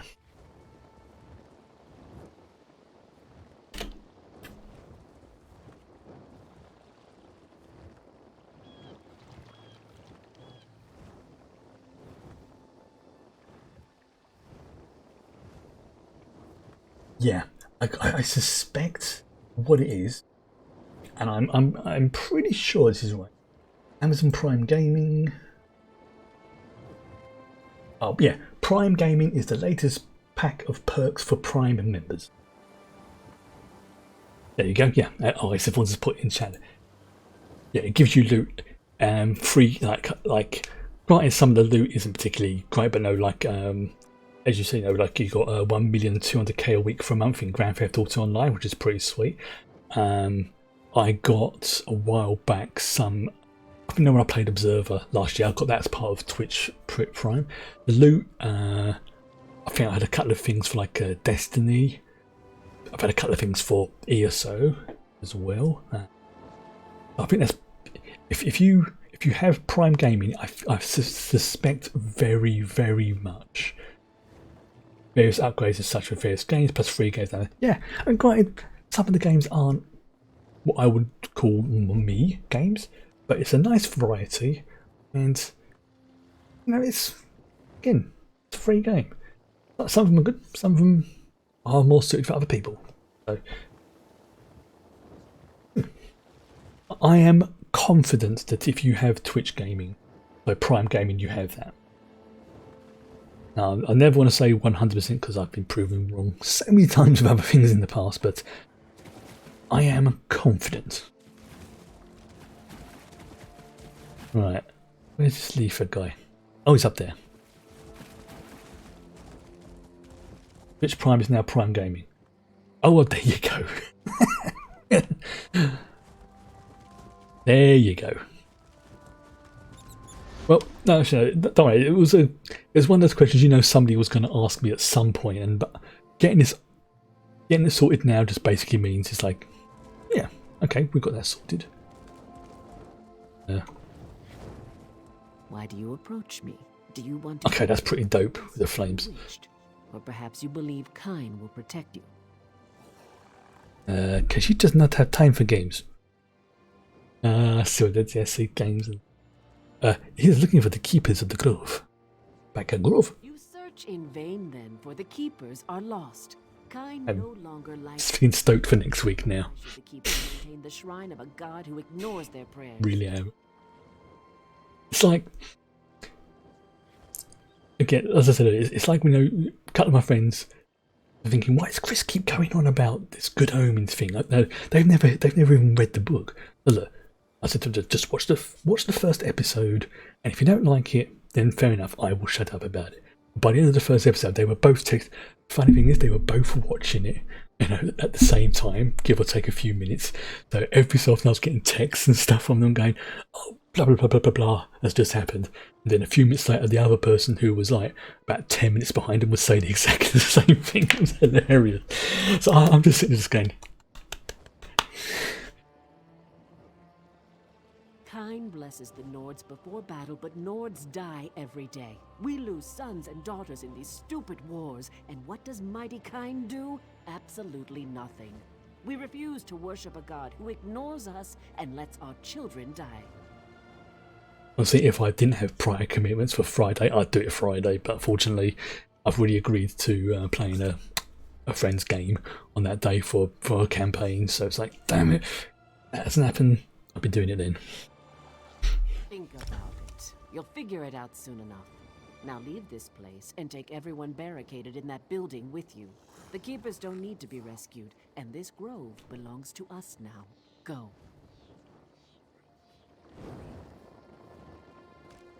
Yeah, I will definitely be open for recommendations or suggestions and things like that. If somebody's like, oh, can you watch this? Or you should give so and so a try. Things like that. Now there will be a few things that I have watched before, and it'll be like, yeah, I don't really want to watch them again for various reasons. I mean, if you've seen my channel enough, you will pretty much have an idea of the sort of thing I like.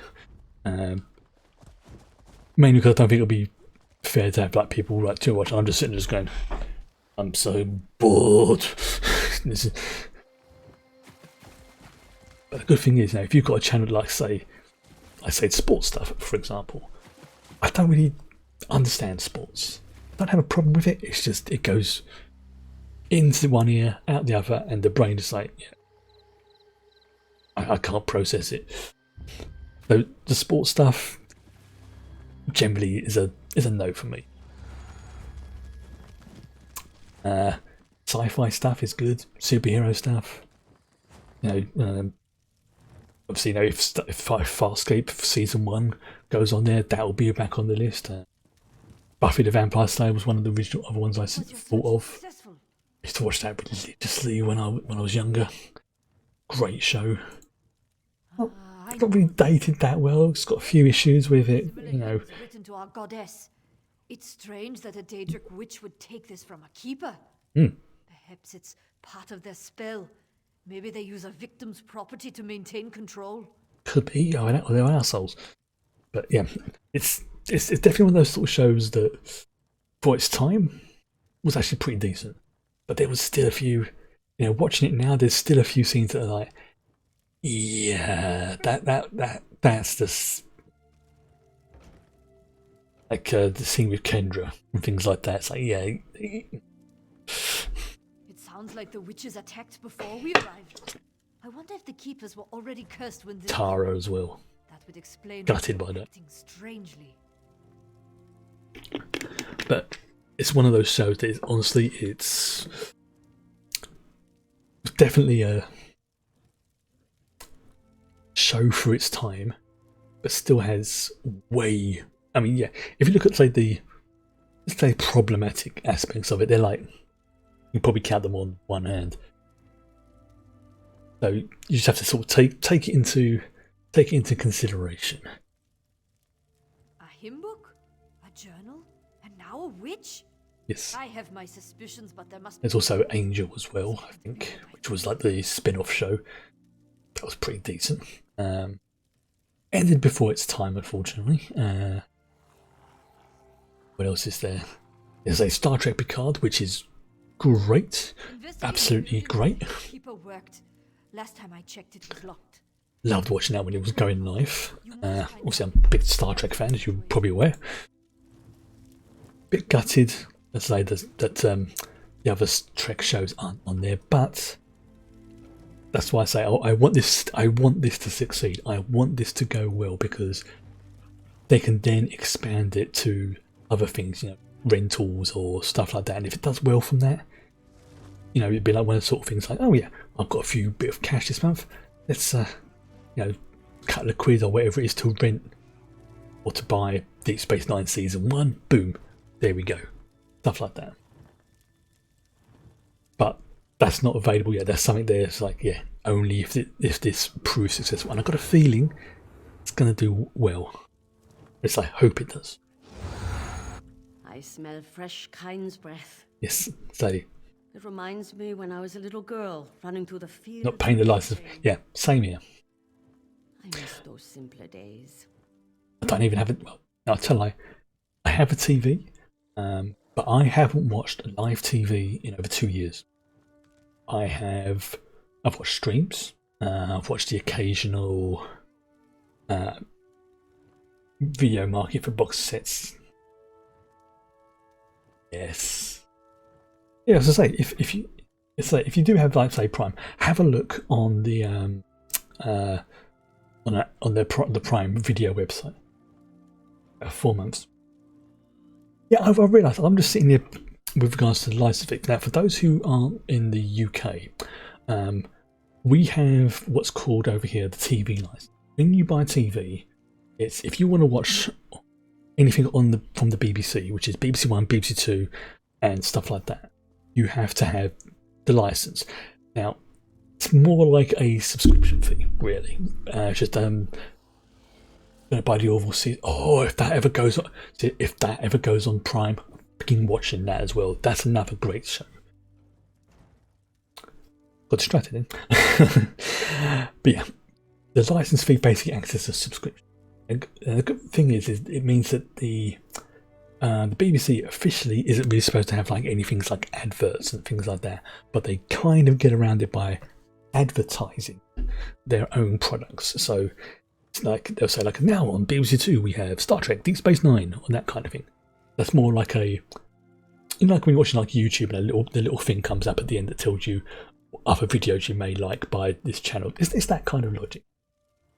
I think it's, there is a bit of a myth going around for the thing called the TV license detector, and that by rights, if you have a TV in Britain, it's capable of picking up a live, quote unquote, transmission from certain things, you are supposed to pay this fee, this license fee. But for a lot of people, myself included, and Ace of Wands in chat there, it's not worth it if you're only going to watch something like, say, once or twice a year. Like for me, the only time I literally ever watched stuff live over the last couple of years was probably like when Doctor Who Live came on and Eurovision Song Contest, because that was friggin' hilarious. And then I just realised, but that's like basically £150 a year, which is about £10-12 a month for 2 shows for about 5 hours in total, if that. It wasn't worth it. So I just basically just sort of said to the TV license people, look, I'm not using this. No point in me paying this fee anymore. And then of course they sent the usual legal letter through saying, which they had to do this, is to say that you no longer have to pay the fee. I am agreeing that I'm not watching any live transmissions, blah, blah, blah, blah, blah. Stuff like that. And honestly, I've not missed it. I've really not missed it. Oh, yes. This is more than enough. Now I get more money's worth out of Prime and Netflix. So, With these, I should be able to reduce Droy's fever. Oh yeah, the Orville frigate. I'm also hoping at some point that hasn't been announced yet for here, but one show I am. Droy's fate is in Kyne's hands, but his chances are better now. Okay, I'll try not to talk over I'll continue to watch over him until he wakes up. Since he was here before us, it's possible that Droy knows what happened to the Keepers. We need to find out what he saw. Netflix isn't. Oh, Netflix is one of those sort of ones that I will buy it. I'll buy it, subscribe to it for, like, say, 6 months, binge watch the ever-loving crap out of everything I want on it, and then pause my subscription. And then I'll come back, say 6 months later, binge watch a load of stuff more, and stuff like that. Like the last show I watched, I binge watched was Witcher. Before that was Umbrella Academy, which was a lot better than I thought it was going to be. I'm going to start Umbrella Academy Season 2 soon, probably this weekend. There's some good cartoons like Avatar, Last Airbender is on there, and Korra, well, which if you want some real good quality animation, both in terms of storyline and animation style and just general, damn fine programming, you can't go wrong with The Last Airbender. Last Avatar, get myself mixed up there. Korra. Korra is a little bit more mature in terms of its storyline, but it's a lot better. Legend of Korra is included in Prime. I think you might be right on that one. Let's have a check. It is that's another one to add to the list. But seriously, Legend of Korra is frigging amazing. It's one of those ones that starts off, people that compared it to Last Airbender. Legend of Korra, Book 1 is on that. And Book 2, yes. In the UK, Legend of Korra is on that as well. Freaking awesome. That's another one to put on the list as well. Really good show. It's you don't need to have watched the last Avatar. I'm going to keep calling it the last Avatar. I do apologise. You don't need to have watched the last Airbender, but there's certain references and callbacks and things like that that have more impact. And we're like, that's why so and so is because of what happened in that last Airbender. That's going to be another one to put on the list. Then, right? You know what? I'm gonna put this on my course to command. Is it to do Avatar and Korra? Boom! There we go. Also, what was that one you suggested? Was it The Boys? Watch. I'm going to put WA. That means watch along. The Boys. And it adds it to my spreadsheet, which is such a handy command that is, because it's. I keep forgetting stuff that I say I'm going to do in the stream, so I can just go bosh, and it adds it to a spreadsheet, and I can just read it, and it's just, I fucking love that command. But that's another good one. I mean, each episode is about, I think, what, 20 minutes long, only 25 minutes ish. I was trying to think. That would be like, say, let's say an average of 2 episodes per hour. That will be 6 episodes per stream. I'm liking that. That's freaking good. Freaking love that. This is brilliant. This is exactly the sort of thing I was hoping people do. People would suggest shows, talk about them, things like that. Now, I will say though that on the watch list thing that I've watch party list I've got, Korra and Avatar isn't marked as widely available. What that generally means is that there's a small chance that some Prime viewers won't have access to. But if you do, that's freaking great. That's pleased me even more knowing that Korra and things like that are on there as well, because that means I know at least a couple of people who are definitely down for watching it. And I still want them to bring out the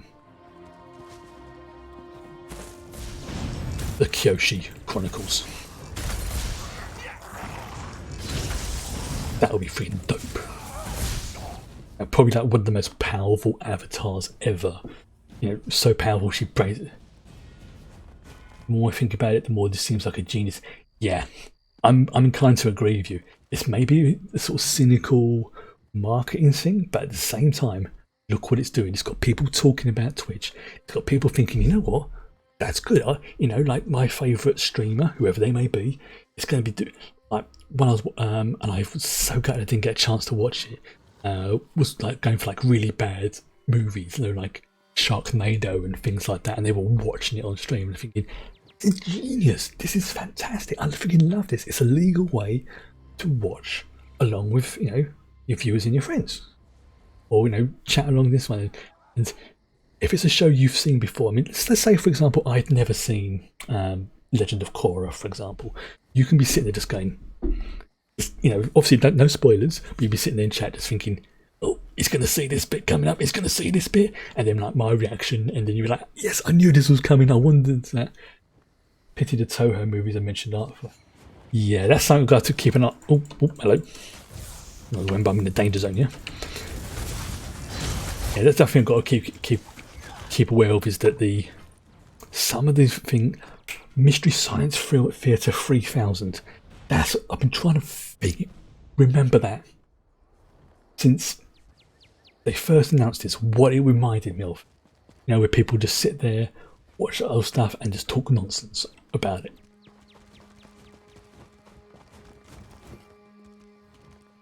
Yes, I will definitely, as I say, be open for recommendations, for suggestions, things like that. Just like I said, there will be a few that I will veto because I've either seen them before and didn't like them, or they're just not a subject that will interest me. I think I didn't see the lot. Oh no, we are not watching that. No, No, no, that is bad. That is a really bad movie. Okay. Yes, we do not talk about that film here. That's in that category of it doesn't exist. Like, it really is bad.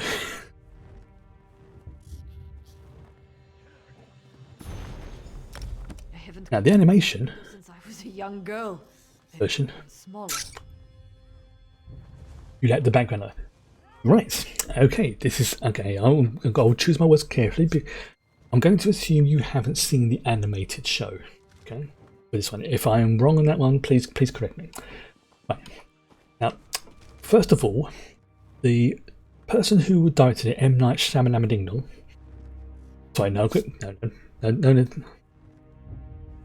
he decided to put his own, M. Night Shyamalan, sorry, that was a bit rude of me mispronouncing his. I should call it M. Night, so I don't mess his name up. He decided to put his own interpretation of it. And one of the main characters is a young lad called Aang. He had it so that he pronounced the characters as Aang. Right? Okay, that's a bad sign straight away. Now, the other thing as well is, and this is what I think is absolutely brilliant, is that when you watch the show, you will notice that all the characters are surprisingly quite non-white. Like, you may have light-skinned people, you may have dark-skinned people, but there are no white people in this. It is culturally inspired by, obviously, certain cultures, like, say, Japan, China, things like that. But this is brilliant. It's actually directed by, I don't want to say minorities, but I'm going to say non-white people and things like that. And there was a bit of a ooh ah when it came out about that. But it is actually an amazing show. It really freaking is. M. Night decided that now the way the world of The Last Airbender is divided up, you've got the Earth Kingdom, you've got the Fire Kingdom, Earth, Air, Fire and Water. The 4 elements. It all makes sense. I can't go too much into whites like that without spoiling things. But you have the North Water Tribe and the South Water Tribe. Now, as you can imagine, these are people who are more like Inuits, as you can imagine. They have lots of skills with water. They're quite good at survival in harsh, cold temperatures, stuff like that. And if you look at the pictures of an Inuit person, they are of a darker skin, as you imagine. M. Night decided that the 2 lead characters who would be in the Water Tribe, i.e. the more Inuit-inspired, to be played by white people.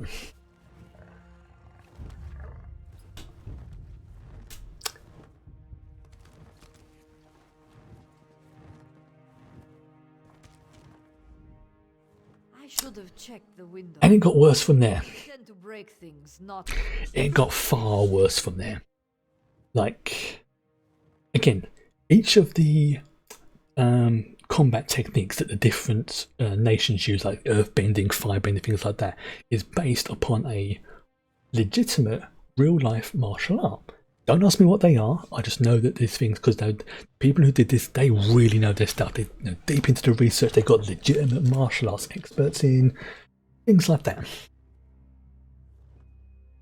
Then you are blessed if you barely remember the movie. I could not get through 10 minutes of it without just going. If I'd have seen it at the cinema, I would have walked out. And I've never walked out of a film at the cinema before. It's that bad. So, we'll add those ones to the list, and you can have the. I think when we watch The Last Airbender and Korra, we will watch them in order. We'll watch The Last Airbender first, and then we'll watch Korra afterwards. It's one of those sort of ones that a lot of people really did not like Korra. Well, when I say a lot, there's a load of vocal idiots, misogynistic, insert rude word here. Now, I'll admit, it's a different show compared to The Last Airbender. But it's one of those ones that, as the seasons went on, there's a big furry cat bus guy. Appa, yes. Appa is fantastic in that. Again, I can't say anymore, but it's just like, oh, Appa's brilliant. Appa is absolutely fantastic, and Cora. Cora's a little bit, I say, it's a little bit more mature in that regard. And it has some amazing acting in it. Like season 1, I was just like, ugh, oh, she's like this type of character. But then as it went on, it's like, wait a minute. Got to that sort of season 2, it's like, okay, I'm hooked. By the end of season 3, it's just like, oh. And season 4 was just, holy fudge. And then when I watched it back again, lots of things made more sense. And then I realised, only like a few months ago when I was talking to a few friends who had been fans of this show as well, was that it's a parallel and opposite between the first. It's like when you look at it as individual, it's a good series. When you look at The Last Airbender, it's a good series. But when you look at both of them together and treat them as basically one long story, it's amazing. It really, really is. Another one of those, I've got to be careful what I say because I do not want to spoil things. What?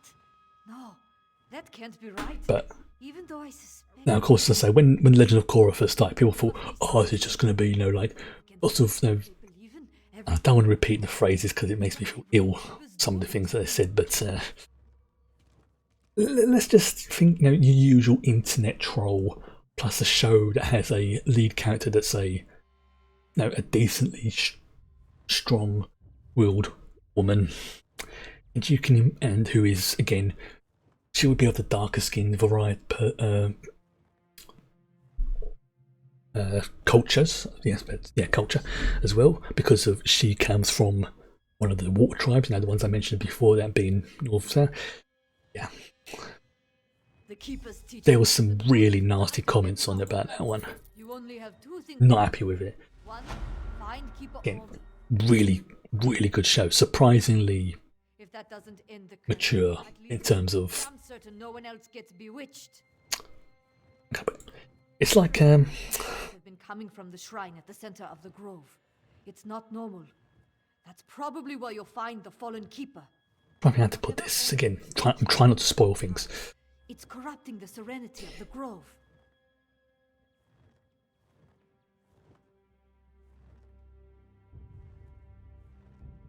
It's one of the sort of ones that is I wouldn't say it's a family friendly show, but it's because there's no real blood or anything else like that in it. But it's one of those sort of ones that I could easily and happily watch with any of my nephews and nieces.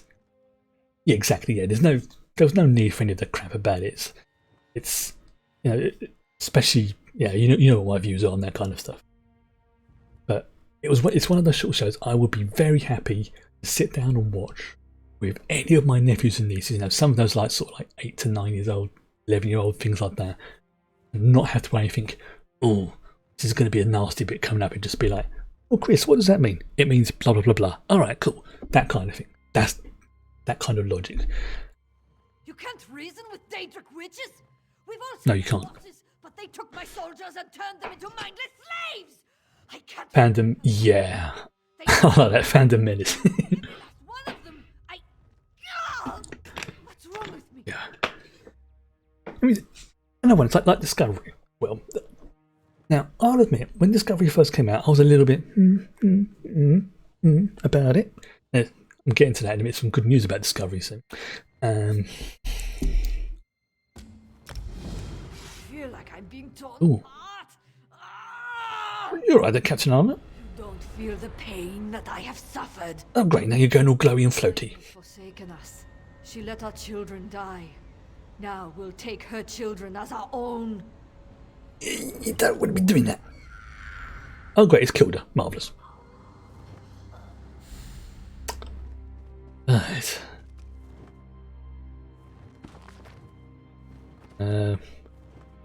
I'm fine. I hope to find you over here. Oh, there you are. Hello. It wasn't Droy we had to worry about. Gain was under the witch's control the entire time. Oh, great. I just thought he was drunk and moody. Once the captain left, he attacked me. So, how did you get out here? I put a knife in the big oaf's neck. Oh dear. Not before he unlocked the door. The witches swarmed inside. I had to leave Droy there so I could warn you. Where's the captain? Yeah, I'll say in terms of, again, just slight diversion back to Korra as I'm thinking about it, is it's probably in terms of, you know, if I had to give a rating to it, I would say it's it'll be a 12 or 12A. How which I'm not sure is the equivalent in other countries, but over here this basically means early teens sort of thing. You know, because it's, you know, there's no I said nothing graphic. Some of the subjects are definitely, if you look at them with a more older person's eye, you're thinking that's a bit, ooh, you know, pushing the mark. But again, done in a way that you could easily, you know, say watch it like your nephews and nieces, younger kids sort of thing, and not have to worry that they're going to see something graphic or anything like that, which is a really good skill to have. Then it's over. Or TV show, because it means more people can watch it. Left. I say TV show, you know what I mean. Kinda funny. We came for a blessing, but we were defeated before we got to the war. Why did the Keepers turn against us? Well, me and the other Keepers lost loved ones to the war. They blame Cain. Wait, Keeper Ormy? By kind, Oh, she yeah, knows her sons are dead? Yes. I knew her sons. I served with them. Sahun survived. She doesn't know? No one told her? Right, so she thinks her children are dead, her son's dead. She's gone completely bonkers and is about to start a massacre. And it turns out her son's alive. Right, we need to find her son. You know, maybe sort of, you know, help break that, whatever it is, that curse, that affliction she's got in her mind. Because, you know, it's because she doesn't think she's like tripping balls or something. She killed and cursed my brigade, and you want to save her? Yes. Fine. I'm in no Some folks are bait the fandom menace. Yeah. Big Star Trek rooms. Sahun spends time drinking in Windhelm at the Cold Moon Inn. I like that, the fandom menace. I'm stealing that. I'm so stealing that. Go drag him back here if you think it will help. Like, there's been a recent announcement for Star Trek Season 3. Sorry, Star Trek Discovery Season 3, that they're bringing in a non-binary and trans character, played by a non-binary person and a trans person. Well, which is brilliant. I think, yeah. Oh, that's the term they use for themselves. Oh dear. But one thing that I immediately saw, and it's like within probably 10 minutes, and it pissed me off, was somebody going on about SJW nonsense. It's like, really? You claim to be a fan of Star Trek, and then you don't... Unfortunately, I don't have the Angry Dome installed at the moment, but you could imagine that... Exactly, yeah. I have zero problems with it. I did make a little bit of a mistake when I was talking about one of them. I thought that, and I think it was the Next Generation, that Soren was a character who was the first non-binary main character, sort of thing. But I was completely wrong on that one. It turns out that the planet or the culture was non-binary. Or a gender, one of the two, and this particular character was expressing feminine aspects, and that's why. So I completely mixed that up. I put my hand up to that one. It's totally fine. Wasn't 100% sure in the first place, but it's like, yeah, okay, cool. I have no problems with it. How can you be a fan of Star Trek and not be accepting of people who are different? That's what I don't get. Yeah, IDIC is there, and it's one of the fundamental tenets of Star Trek, of Vulcan philosophy. Ooh, I'm getting myself rolled up a little bit, but in a good way.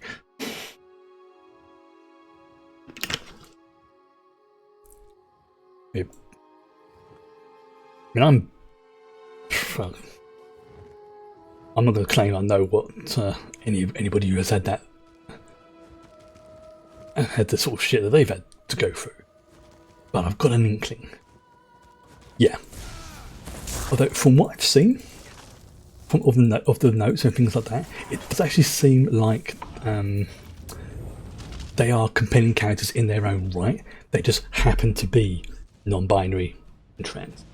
And if that's the route they're going down, yeah, it's not, they're not make like a this character happens to be non-binary. It's like, no, it's just more a case of the fact that these characters are how can I put this, going to be main characters, not just like background characters. It's obviously a big deal.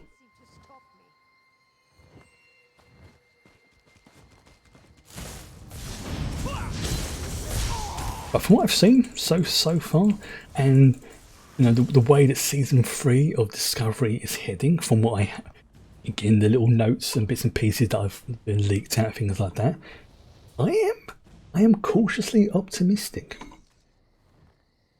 I am definitely cautiously optimistic about it. A lot more than I was at the beginning of season 1. Now, because they addressed the issue with the Klingons, which was pretty good. How they realised, like, yeah, we kind of messed up with it. Season 2, I feel, is superior to season 1. It does have a few elements that are definitely a bit, but in my view, it is superior to season 1. And again, I'll admit this myself. Like when Deep Space Nine came out, and Next Generation and things like that, if you look at those season 1s compared to the later seasons, there's a sort of, I don't want to say rule, but it seems to be that any Star Trek season that can get to, say, season 3 then starts to go really good. Deep Space Nine, for example, season 1, season 2 had some good episodes, like especially that Duet. Duet was freaking amazing, but it got really good around the end of season 3 because that's when they brought in the Dominion. Next Generation, pretty decent, you know, had some decent single episodes. End of season 3 is, in my opinion, one of the best two-parters I have ever seen on a show. And if you're a fan of Star Trek, you can probably guess which one it is I'm talking about, whilst I try and find this new Windhelm one. And again, if you know me, you can probably guess which one it is.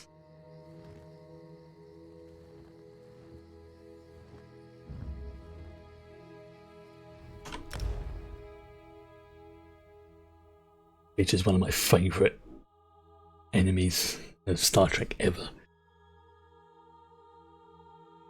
And it set up Deep Space Nine.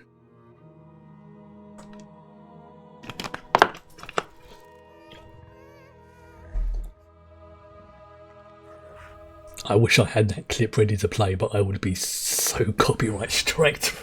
I really would. Come on, help us out here. We have deadlines to meet. You know the rules. No one's allowed inside without authorization. Imara. I enjoyed tangling with the orcs at Mala. Oop. The guards found more caches of weapons hidden around the city, but nothing else. I hope you had better luck. If you haven't guessed which one it is, best of both worlds. And that was just like when Star Trek metaphorically grew the beard, as it's called, like the opposite of jumping the shark. I say Deep Space Nine had Dominion. Enterprise started getting pretty decent around that point as well. So I am cautiously optimistic for season 3 of Discovery. I think they got their teething troubles out the way. Like season 1, yeah, they admitted they messed up with the Klingons. They really did mess up with the Klingons. And there was a few, let's just say, storylines or aspects that were not so much problematic, but they were definitely, yeah, best of both worlds. One of the few times I've sworn in front of my parents. But yeah, it's season 2 was definitely an improvement in my view on season 1. I would say give it a shot. At the very least, give it a shot, because it's not as bad as people say it is. It's grown on me. It has grown on me. Now, I'm not saying it's my favourite Star Trek series. Now, Deep Space Nine will always be my favourite. Always has been, always will be. But it's not that bad. It's actually not that bad. It's worth watching, definitely. Plus, season 2, again, I'm gonna sort of have to break my no spoiler rule for this, because this is more to encourage you to say why I like season 2. Season 2 featured, in my opinion, one of the best characters they have done from the TOS era, Captain Christopher Pike. I forget the guy's name who played him, but he played him amazingly well. As soon as he turned up, just like, oh great, friggin' awesome character, and he's only going to be in it for like 1 or 2 episodes. Nope, he was in it for quite a few episodes and was like, this dude is really, really good. So yeah, give it a shot at the very least.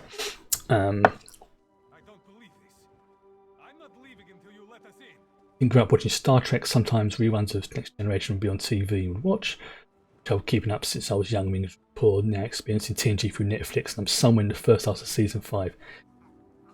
Season 1 was okay. Yeah, that's fair for season 1. Season 2 was good.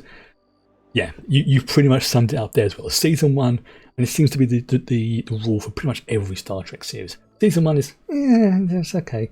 Season 2 then builds on it, and then when you hit season 3, boom, that's when you get to the good stuff. And that seems to have been the rule for pretty much every show I've watched. Enterprise, Discovery, DS9 obviously. DS9 and Babylon 5 were pretty much running side by side. Yeah. So you just reminded me of something. Yeah, it was one of those weird coincidences that, you know, 2 shows, both set on a space station, both came out at roughly the same time. And then, of course, season 3. When Queen Nirnhill fell in battle, the brothers joined forces to defeat the Akaviri. Season 3. The throne. Yoren won the day and exiled his brother. Now Fieldgore has returned. So I was waiting until she finished. Season 3 brought in on Deep Space Nine the Defiant, and on Babylon 5 it brought in a ship of its own. I think it was season 3, maybe. Yeah, I think it was season 3, called the White Star. Now, that just fueled the flames that they were copying off each other, which was complete nonsense. But because the shows were so different, they really were. Man, I say if Babylon 5 goes on the Prime watch list, that's been added to the list as well, because that's another one of those ones. Now, for its time, I mean, what, Babylon 5 came out, what, it must have been the early, late 90s? I think it was? No, mid to late 90s, I think, yeah. Because I can remember going to a Babylon convention when I was like pre-20 and meeting most of the cast, so yeah, I'm looking probably sort of like mid to late 90s, I want to say. But yeah, 90s. I thought so, yeah. Because I can remember meeting Claudia Christian, Patricia Tallman, Mia Furlan, dude who played Kosh, Alfred Watercoing, Bester, things like that. Yeah, that didn't help with the the Star Trek crossovers as well. And yeah, I think you're right. It's brilliant show, absolutely brilliant. For its time, the graphics were the CGI was freaking mind blowing. Now it looks really dated, but that was another show that had a really, really good plot line. Especially when you you find out that one of the main stars, 93 to 98. Thank you. I knew it was around that sort of time. Has started in the Hall of Trials. I'll send guards to the camp. You need to 111 episodes. Yeah. See, I knew it had to be around that sort of time period because there's a picture of me, of Claudia Christian, and I am just like, it's me, little me, you know, skinny, young, you know, late teenager, just like, it's a fun of her standing right next to me. Things like that.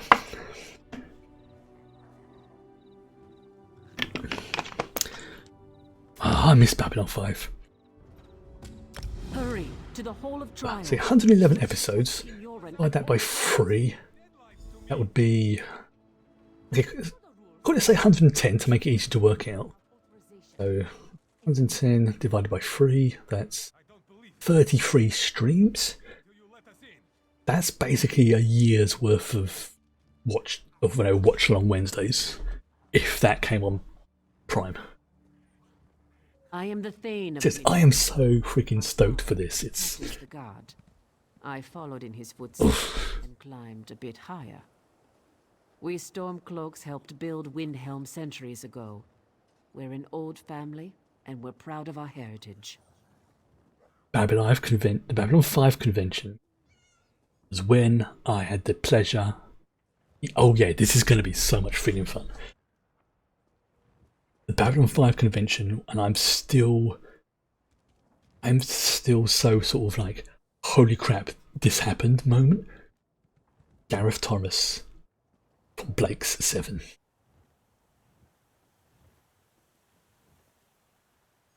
What do I do? What don't I do? Rules, Now, and regulations. Again, excuse me. And other things. Now I'm hosting pack delegates. A lot of political nonsense. That was a cool friggin' moment. Meeting Gareth Edwards. People feel safer. Like Gareth Thomas. I'm getting my names mixed up, you know what I mean? Yes. They are. They're absolutely brilliant. But also to meet with King Yoren about pack Again, business. I was about sort of like 16, 17 at the time. In fact, I'm not sure how Yoren stands all the pomp and ceremony. It would drive me insane. And I had grown up watching Blake 7. You know, I'd watched Babylon 5, things like that. Basically, my love of sci-fi comes from my mum and my sisters. They watched that a lot. I used to watch it with them. So all that kind of stuff, I did Star Trek, things like that. You know, that comes from that side of my family. Hear me? Try to.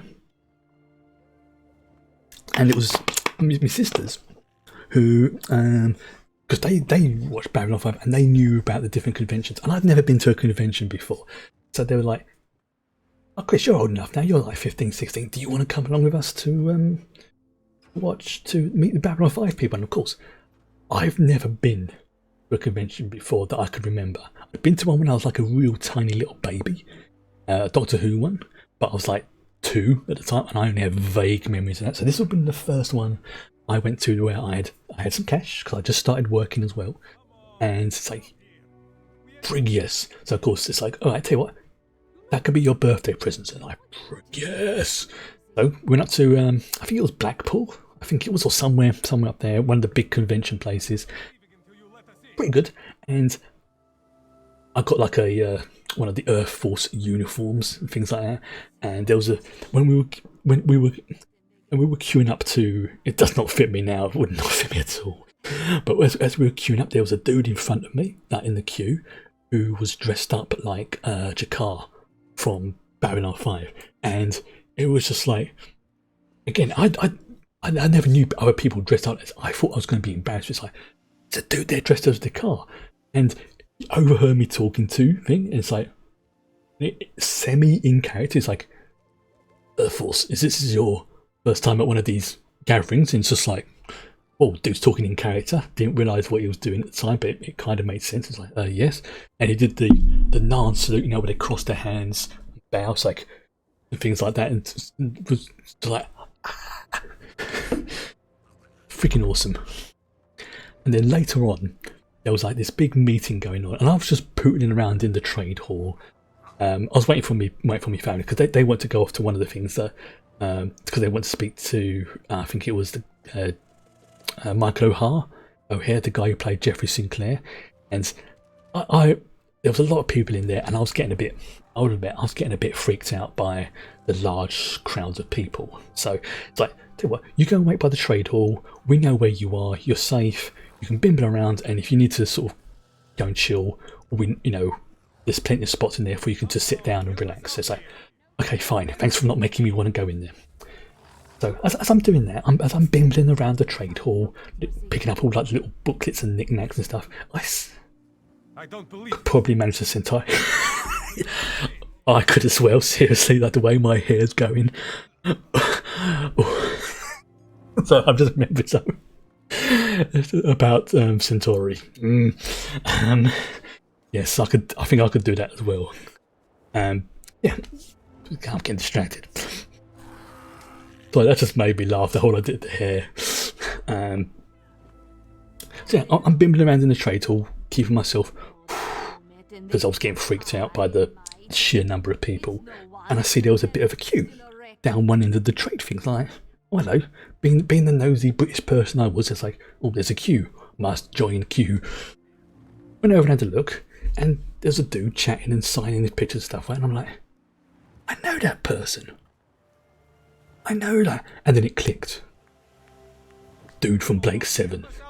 So apparently they've come in and they've like,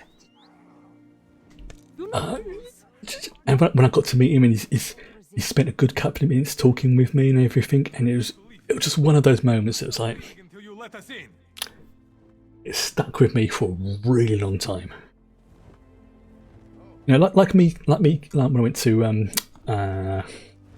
the Comic-Con a couple of years back, and got to meet not only Kevin Conroy but Michael Biehn, and just one of those. I'm so glad I just took a slightly different route, because I would never have had a chance to meet him. It was one of those moments. It's the sort of thing that you say, yeah, I've met Batman, things like that, but talking to a character, someone who, you know, really made me feel like that I wasn't just, you know, like a paycheck that he. Yes, that's correct. That is absolutely correct. And if it just felt like, you know, he was enjoying just chatting to people. Hello, why aren't you talking? Oh, there we go. If you're looking, Oh, so I pressed on one there. who wants to know? But much as I would love to meet some of the bigger stars, yeah, honestly, just talking to him about, you know, X and things like this is the Michael Biehn one, not the Gareth Thomas one. It was just one of those. I've still got the picture, and I keep meaning to get it framed, but then I realised if I get that framed, I've got lots. The thing, I almost, when I saw it, I was thinking, I didn't even realise he was there, to be fair, because when I was queuing up to meet Kevin Conroy, aka the Batman, actually, wait a minute, I think I might even have it down here. Wait a minute, I might still have it down here. Can't remember if it's in the office. I'm going to show this off now, just because, why not? I shall be right back.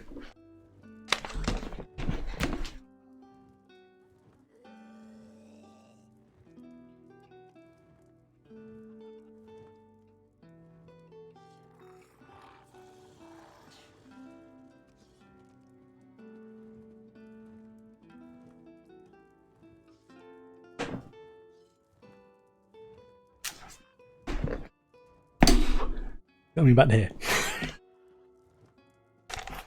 Now, I'll tell you, like, it is up in the office. It is up in the office because I put it up there because it's like, you know, I wanted to be say. What I did find, which one I was thinking of, was I was given this as a Christmas present. Now, I think I've shown this off on here before, but I like showing this off because this is one of my personal favourites. I'm not sure this will show up,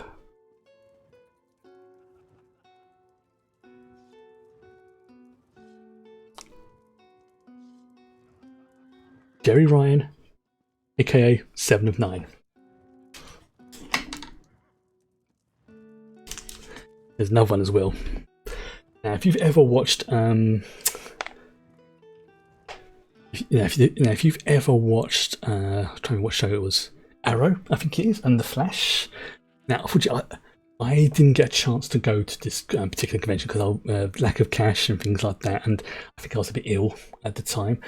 But my niece, one of my sisters went, and it's just like I sort of jokingly said, "Oh, if you do go and meet this particular person, could you get me an autograph for them?" And she said yes. Okay, they're not bad show. They've definitely got that sort of teen drama thing to them, but they're not bad shows.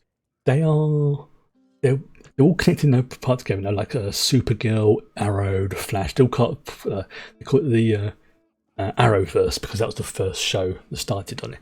And one of the characters in it, niece really wanted to meet the guy who played Arrow, and they picked me up.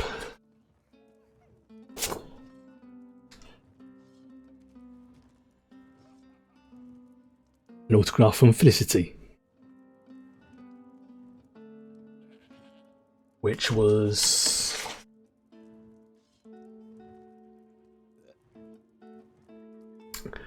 one of those sort of things. It's like when they came back, I got a phone call. It's just like, Uncle Chris, you need to come over right now. It's like, why? Uncle Chris is a bit poorly. It's like, we got you an autograph from Emily. You saw the first 3 seasons of Arrow. The first 2 characters were over the top in the career. Exactly, yeah. When you look at it that way, when you look at it that way, that they're over the top, stupid, it is actually surprisingly good. Don't watch it expecting serious drama. Although there's some drama in it, but it's more done in a sort of cartoony, comic-y sort. It's what I call popcorn TV. You know, I don't watch it expecting to be amazing. I watch it because this is basically a comic book done in live action. And if you think of it like that, it's actually pretty spot on. And Arrow was the first one that started it off. That led into The Flash, which is, in my opinion, is the better of the two. But I've always preferred The Flash anyway. Then you've got, I think it was Legends of Tomorrow, which again is like a sort of crossover-y type thing. Again, it's another one of those ones, if you get a chance to watch it, it's worth watching it, but just sort of don't watch it expecting, serious thing. Watch it with the mindset that, this is a cartoon, but a comic done live. And if you think about that like that way, you'll be fine. It's surprisingly good, and as Spirit said in the things, it's over the top, but it's done right over the top. And I say one of the characters on that I quite liked, character who plays Felicity, and they got me all up. It's like, yes, this pleases me. And of course, it's they're now watching Supernatural and things like that, and no, I can't. Every so often I'll get messages from them, that kind of thing, saying, I've just got to do a bit in Supernatural where blah blah blah blah's happened. And it's like, you're really enjoying this, aren't you? Yeah, excellent. That's another sort of one. I would definitely say to people like Arrow, Flash, Supergirl's in it as well, which is Supergirl's got better in season 2. Definitely got better in season 2. Season 1's a bit not bad, but season 2, it's like, okay, yeah, you're a little bit heavy-handed on some of the plots and things like that. But Supernatural's one of those sort of ones that you will either absolutely love or you will just not be interested in it at all. It's that kind of show, and I believe it's 13 seasons. Maybe even 14. I was a good oh, the funny thing is as well, I was talking about, about the Arrow thing. Like when my sister got it, they got a picture of her and my niece together with the Arrowcast, and I'm just looking at it going, I hate you. I hate you. I very much hate you. Sort of thing, because it's like, what, Supernatural on Netflix years ago, and it was taken off Netflix.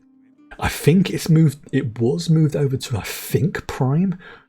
I don't know. It's one of the sort of ones, I think, because every so often they have to, the licensing changes on it. So sometimes it'll be on Netflix, sometimes it'll be on Prime, sometimes it'll be on Netflix, sometimes it'll be on like a third independent channel, things like that. What does it look like? Oops, sorry, didn't mean to click on that one. But that's another one of those shows that the only reason why I haven't started watching it is because I know there's so many episodes. But it's, again, it's one of those. Yeah, some of the episodes are stupid. I will definitely admit some of the episodes are definitely stupid. But as you say, it's that kind of, you don't watch it expecting serious drama. It's called Supernatural, okay? Things like that. This is not a all on Prime to buy. Poop. Well, generally, once they've been on to buy for a while and they stop making their money on it, basically, then they go on to non-additional sort of thing. Which basically once they made their money back from it. But you never know. And like I say, if they're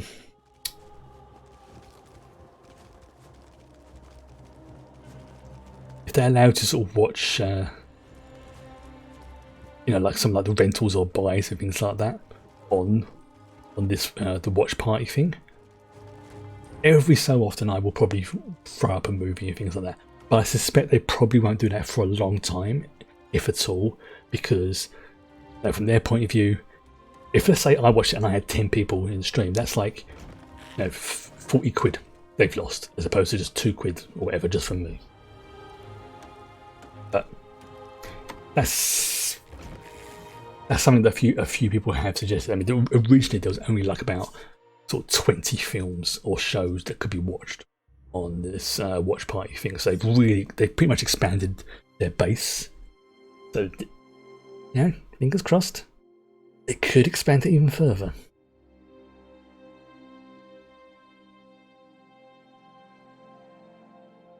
I'm trying for other good shows are coming out. What else? All of Trials.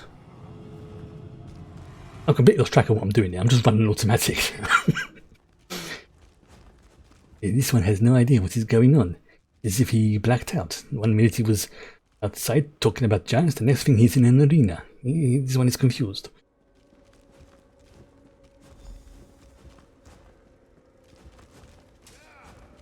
Hello, champion.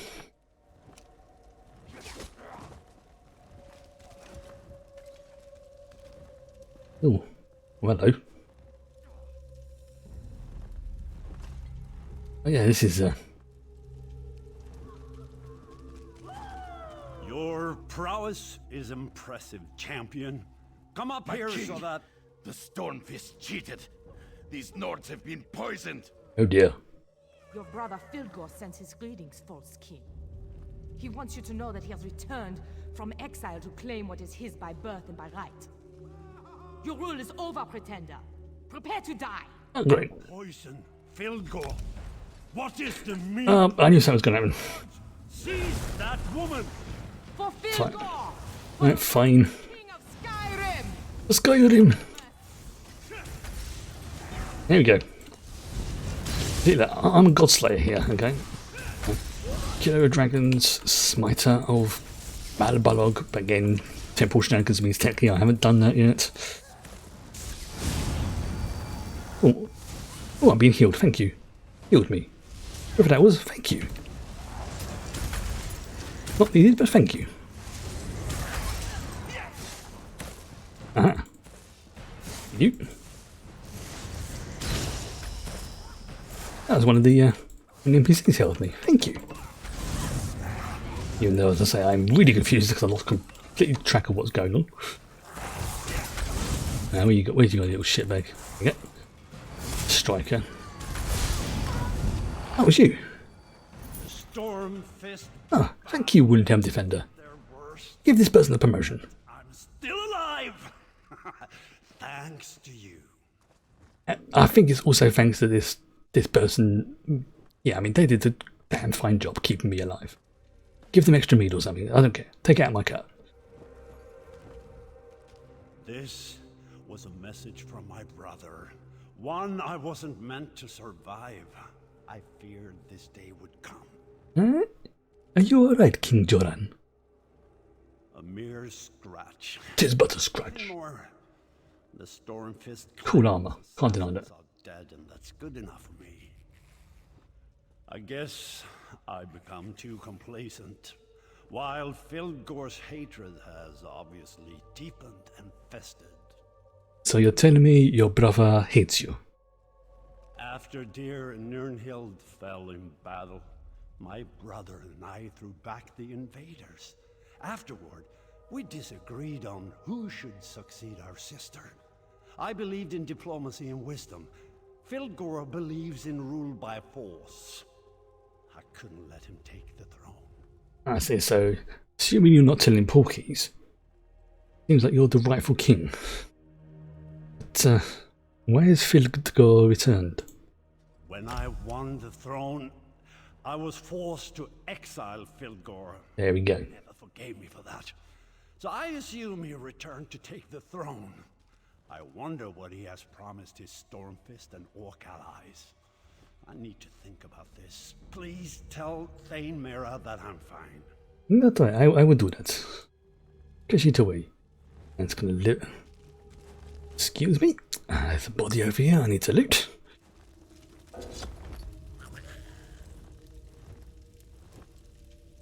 Oh, apparently I've already got one of those. Nice. And there you go. Next person who comes in finds that map as well. It's quite handy.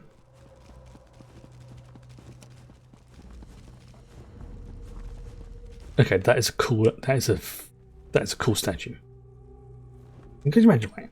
If you assume this creature is like life size, like it's a giant or something, and then you get smacked by that, that would slice you in two.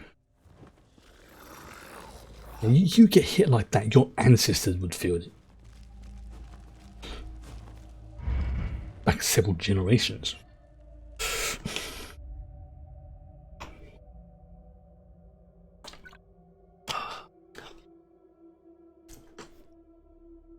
You know, I'm now trying to think of like other shows that are on Prime that I would definitely be interested in watching. Yeah, we're definitely going to start, as I say, with Good Omens, and then once we get to the end of that, and that'll be 2 streams, then basically once we get to the end of the end of this show, we'll do like a little poll or take suggestions as to what other ones might go, and we'll just do it that way, really. You know, occasionally there might be, especially like if it's a long TV show where like lots of episodes, might have like a break and swap it over every now and then.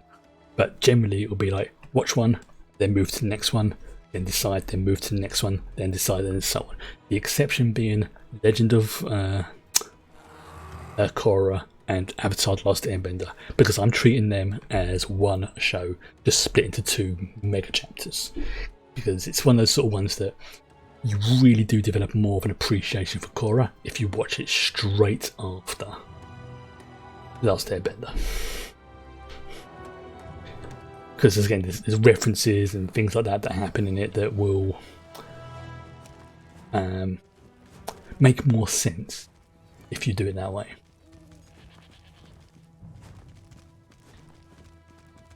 Crap, I've gone the wrong way, haven't I? Crud. Oh yeah, my new it's my new mount that I got from one of the crates earlier. Let's just get rid of the. Yeah, there's me and the boys. I'm getting nice. Oh, nice. There we go. There's like Khajiit, riding Khajiit.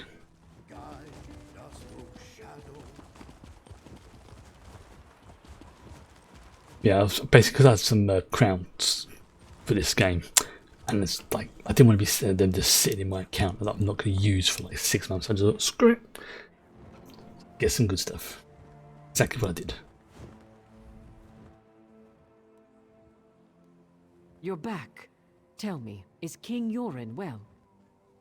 Oh, bit of a delay there between you talking and as you become a ventriloquist. King Joran sends this one to tell you he's fine. That's good to hear. You don't know how relieved I am by this news. That's actually a decent shield. Even though you had no duty to uphold or vow to keep. Shame I don't use shields. The champion of the day. I get a skill point. Huzzah! While you were aiding the king, a runner arrived from Fort Morvenskar. The fort is under attack. Fieldgore and the Stormfist clan are certainly behind the attack. It can't be mere coincidence.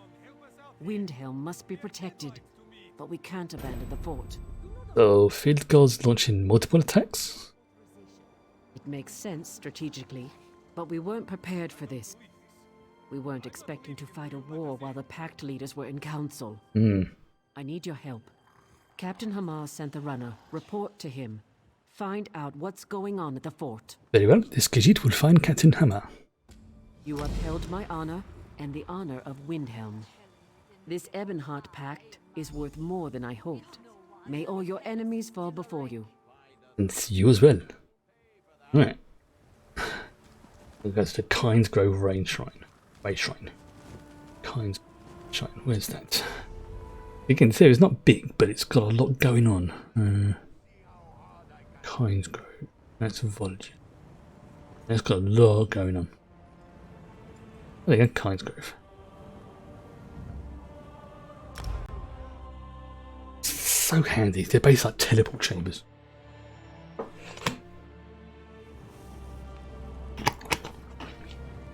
Right.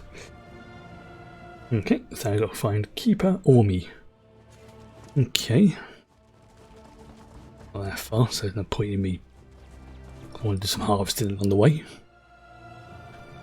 Seems to be a bit of lag developing as well, but I think that's because there's lots of people downloading the... I mean, it's lag within the game itself, it's not within my machine, which is good. And it's definitely becoming more popular, I've noticed, as time's gone by, this game. And to be fair, compared to when it first came out, it's much better. Really is. Still got a bit of a way to go, and it's not, you know, the most perfect of games, but like Star Trek Online, there's a reason why I keep coming back to it. It's reasonably simple. I mean, there's a hell of a lot to do in it. You don't have to do like any PvP or anything like that. And it's there if you want it. From all accounts it can be fun, but not me. And you're not forced to do group stuff, but if you do, it goes a lot quicker and you get a little experience bonus, so it's like it's basically encouraging you to do it. But you know, it's one of the sort of ones like, this person here, I can help them. Boom, there we go, let's help them. Occasionally people help me. But it's kind of like you versus the environment. It's PvE, to give it a more sort of correct term. Basically working together to help people. But the quests. So like, as long as you do damage, boom, you get credit. See? Stop! Please! Oh, Mother! What have you done? My son, you're alive. I thought I lost you. Yeah, about that. Why would you do this to yourself, Mother? To all these people? Listen, Traveler. I know she did horrible things, but she's still my mother. Kain must forgive her. The goddess never gives up on her people. Well, Belen does not know what we can do for her. No, I won't give up on her or Kain.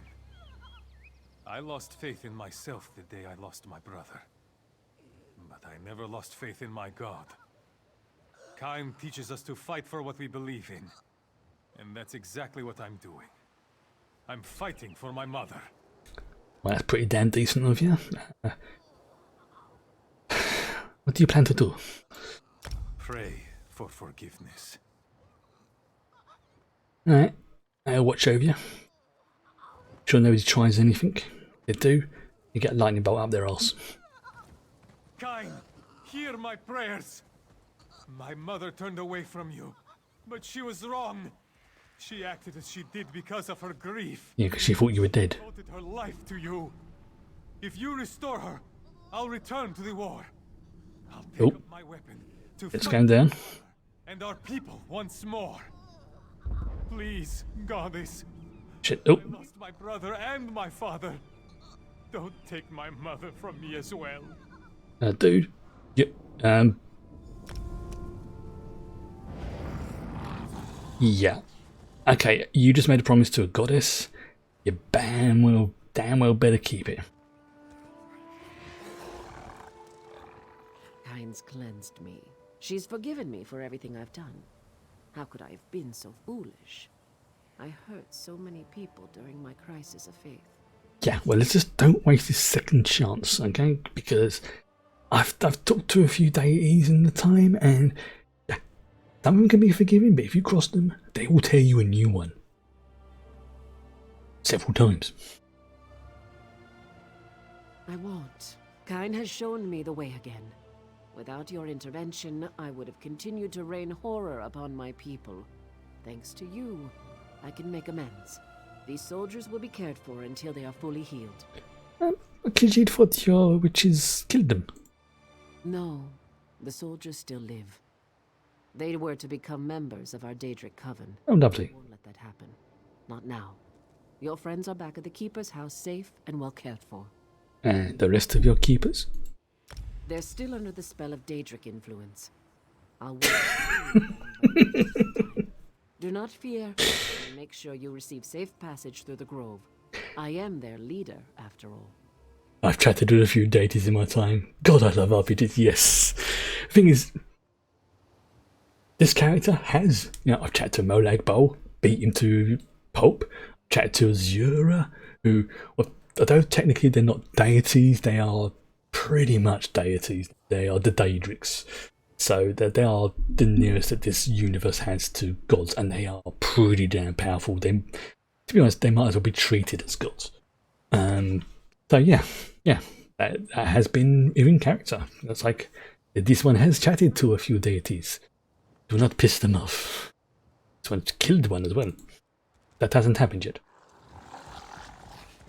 So, okay, so I've got probably enough time to run this little mini delve dungeon, and then yeah.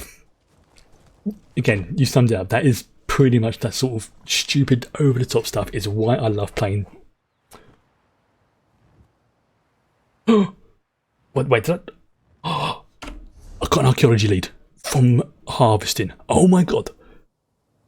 The Sacred Chalice of Yggdrasil. Oh, this is cool. This is cool. See, I gave good talk to the Daedric princes and deities, and they have blessed me with an archaeology fight. Ooh.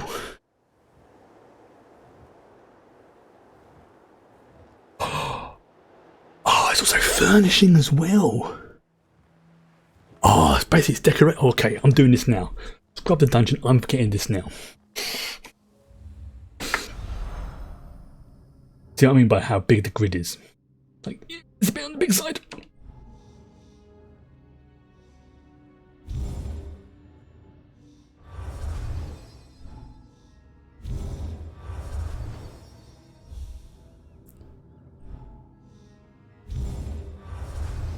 Oh, this is going to be difficult. This is going to be difficult. Okay. Damn it. Okay. Oh, there's one right over there. There's one over there. Okay, let's try and narrow it down. Let's do that again. I want to get this before. Okay, so let's do that one first. That's a bit better. There we go. Nice. Okay, so that's that side.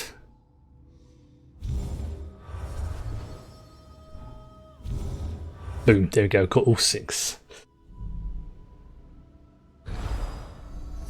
Okay, so that is, where's it going to put it? It is, okay, so it's right in the south. Okay, so I need to head to, where am I? I'm there.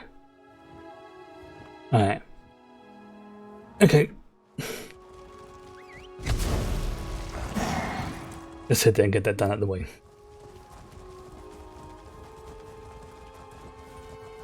And that'll be a good way to end this stream then.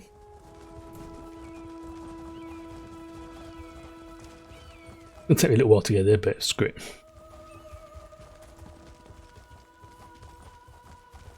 But the reason why I'm quite excited about this is because that basically means it's another bit of decoration that I can put in the manor, which I'm probably going to go in the museum-y area. And you can't buy this or make it; you can only find it. But this is like the only, the only chance I'm pretty much going to get this item, unless I get lucky and find another one. But each area, each region that does archaeology has got its own little items. Like some will be like there will be themed around the things for the area. Like some will be like a Daedric gate, or another one will be like this, like other decorations, that kind of thing. So what I'll do is I'm going to go there. I'll go and pick up that. Call it that. Can I get there? Yeah, I'm going to go around. Okay. It's a secret chest of Yggdrasil. We can pick up that way shrine. There we go. And where is it? Still, I see. It didn't take me that long to get there. This is one of the smaller maps. It's just there's a lot going on. And because this is a purple tier, this is going to be slightly harder. Probably not going to get this on my first go. That's fine, because I have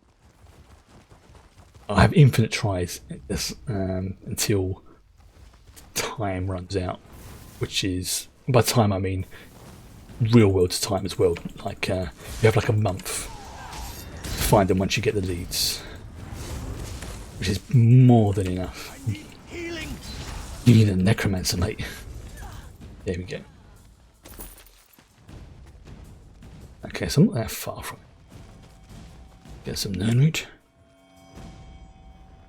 Obviously, the higher the tier, so as you can call it, the rarer they become. Like I say, so far I've only got one gold item on gold tier.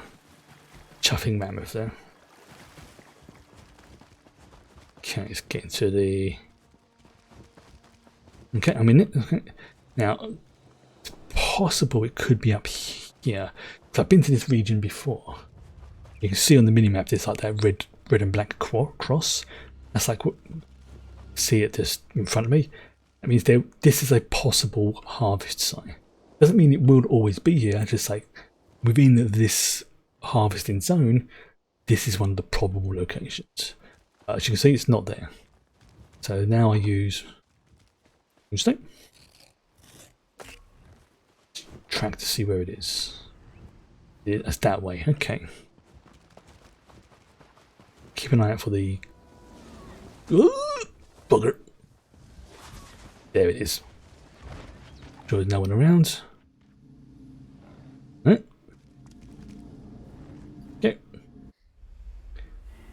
Now, because this is a purple tier archaeology site, you can see that there's little sort of puffball type things going there. If I hit those, they run the risk of destroying everything around this area, which is good if you're trying to clear the area out. Not so good if you want to have the artifact intact. I'll do the usual thing, start with this corner and then work my way around. Okay, that's red. red.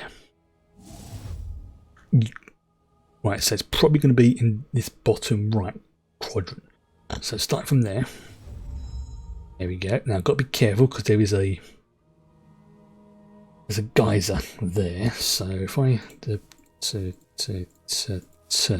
then that one. Okay, and again, carefully, because if I destroy the artifact, I'm going to be pissed. Now, I've got to be careful, because I need to... There we go. Alright. So...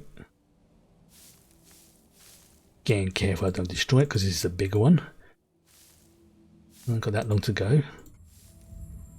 Nice. Done it. Plus the bonus items. So let's just for a laugh, just try and trigger this guy's up here so you can see what happens.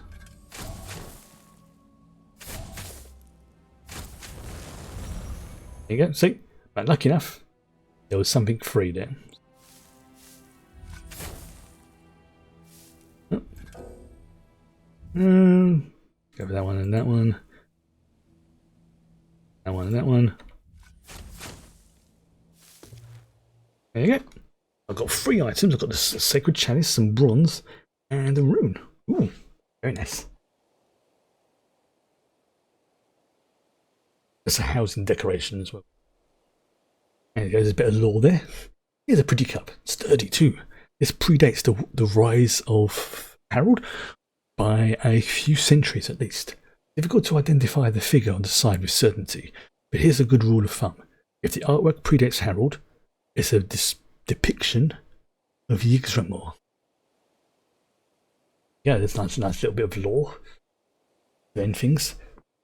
This is another feature I really like that they put it in. It's like, yeah, I was just digging for a rune. Ooh, I just found a clue to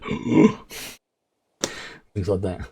If I view that in the codex, it is three bits of lore for the purple tier. So I found one, and I've increased my scrying to 8 because that was the first purple tier I've got in this region, which is nice.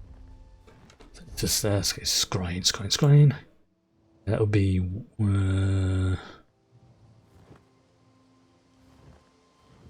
world scrying.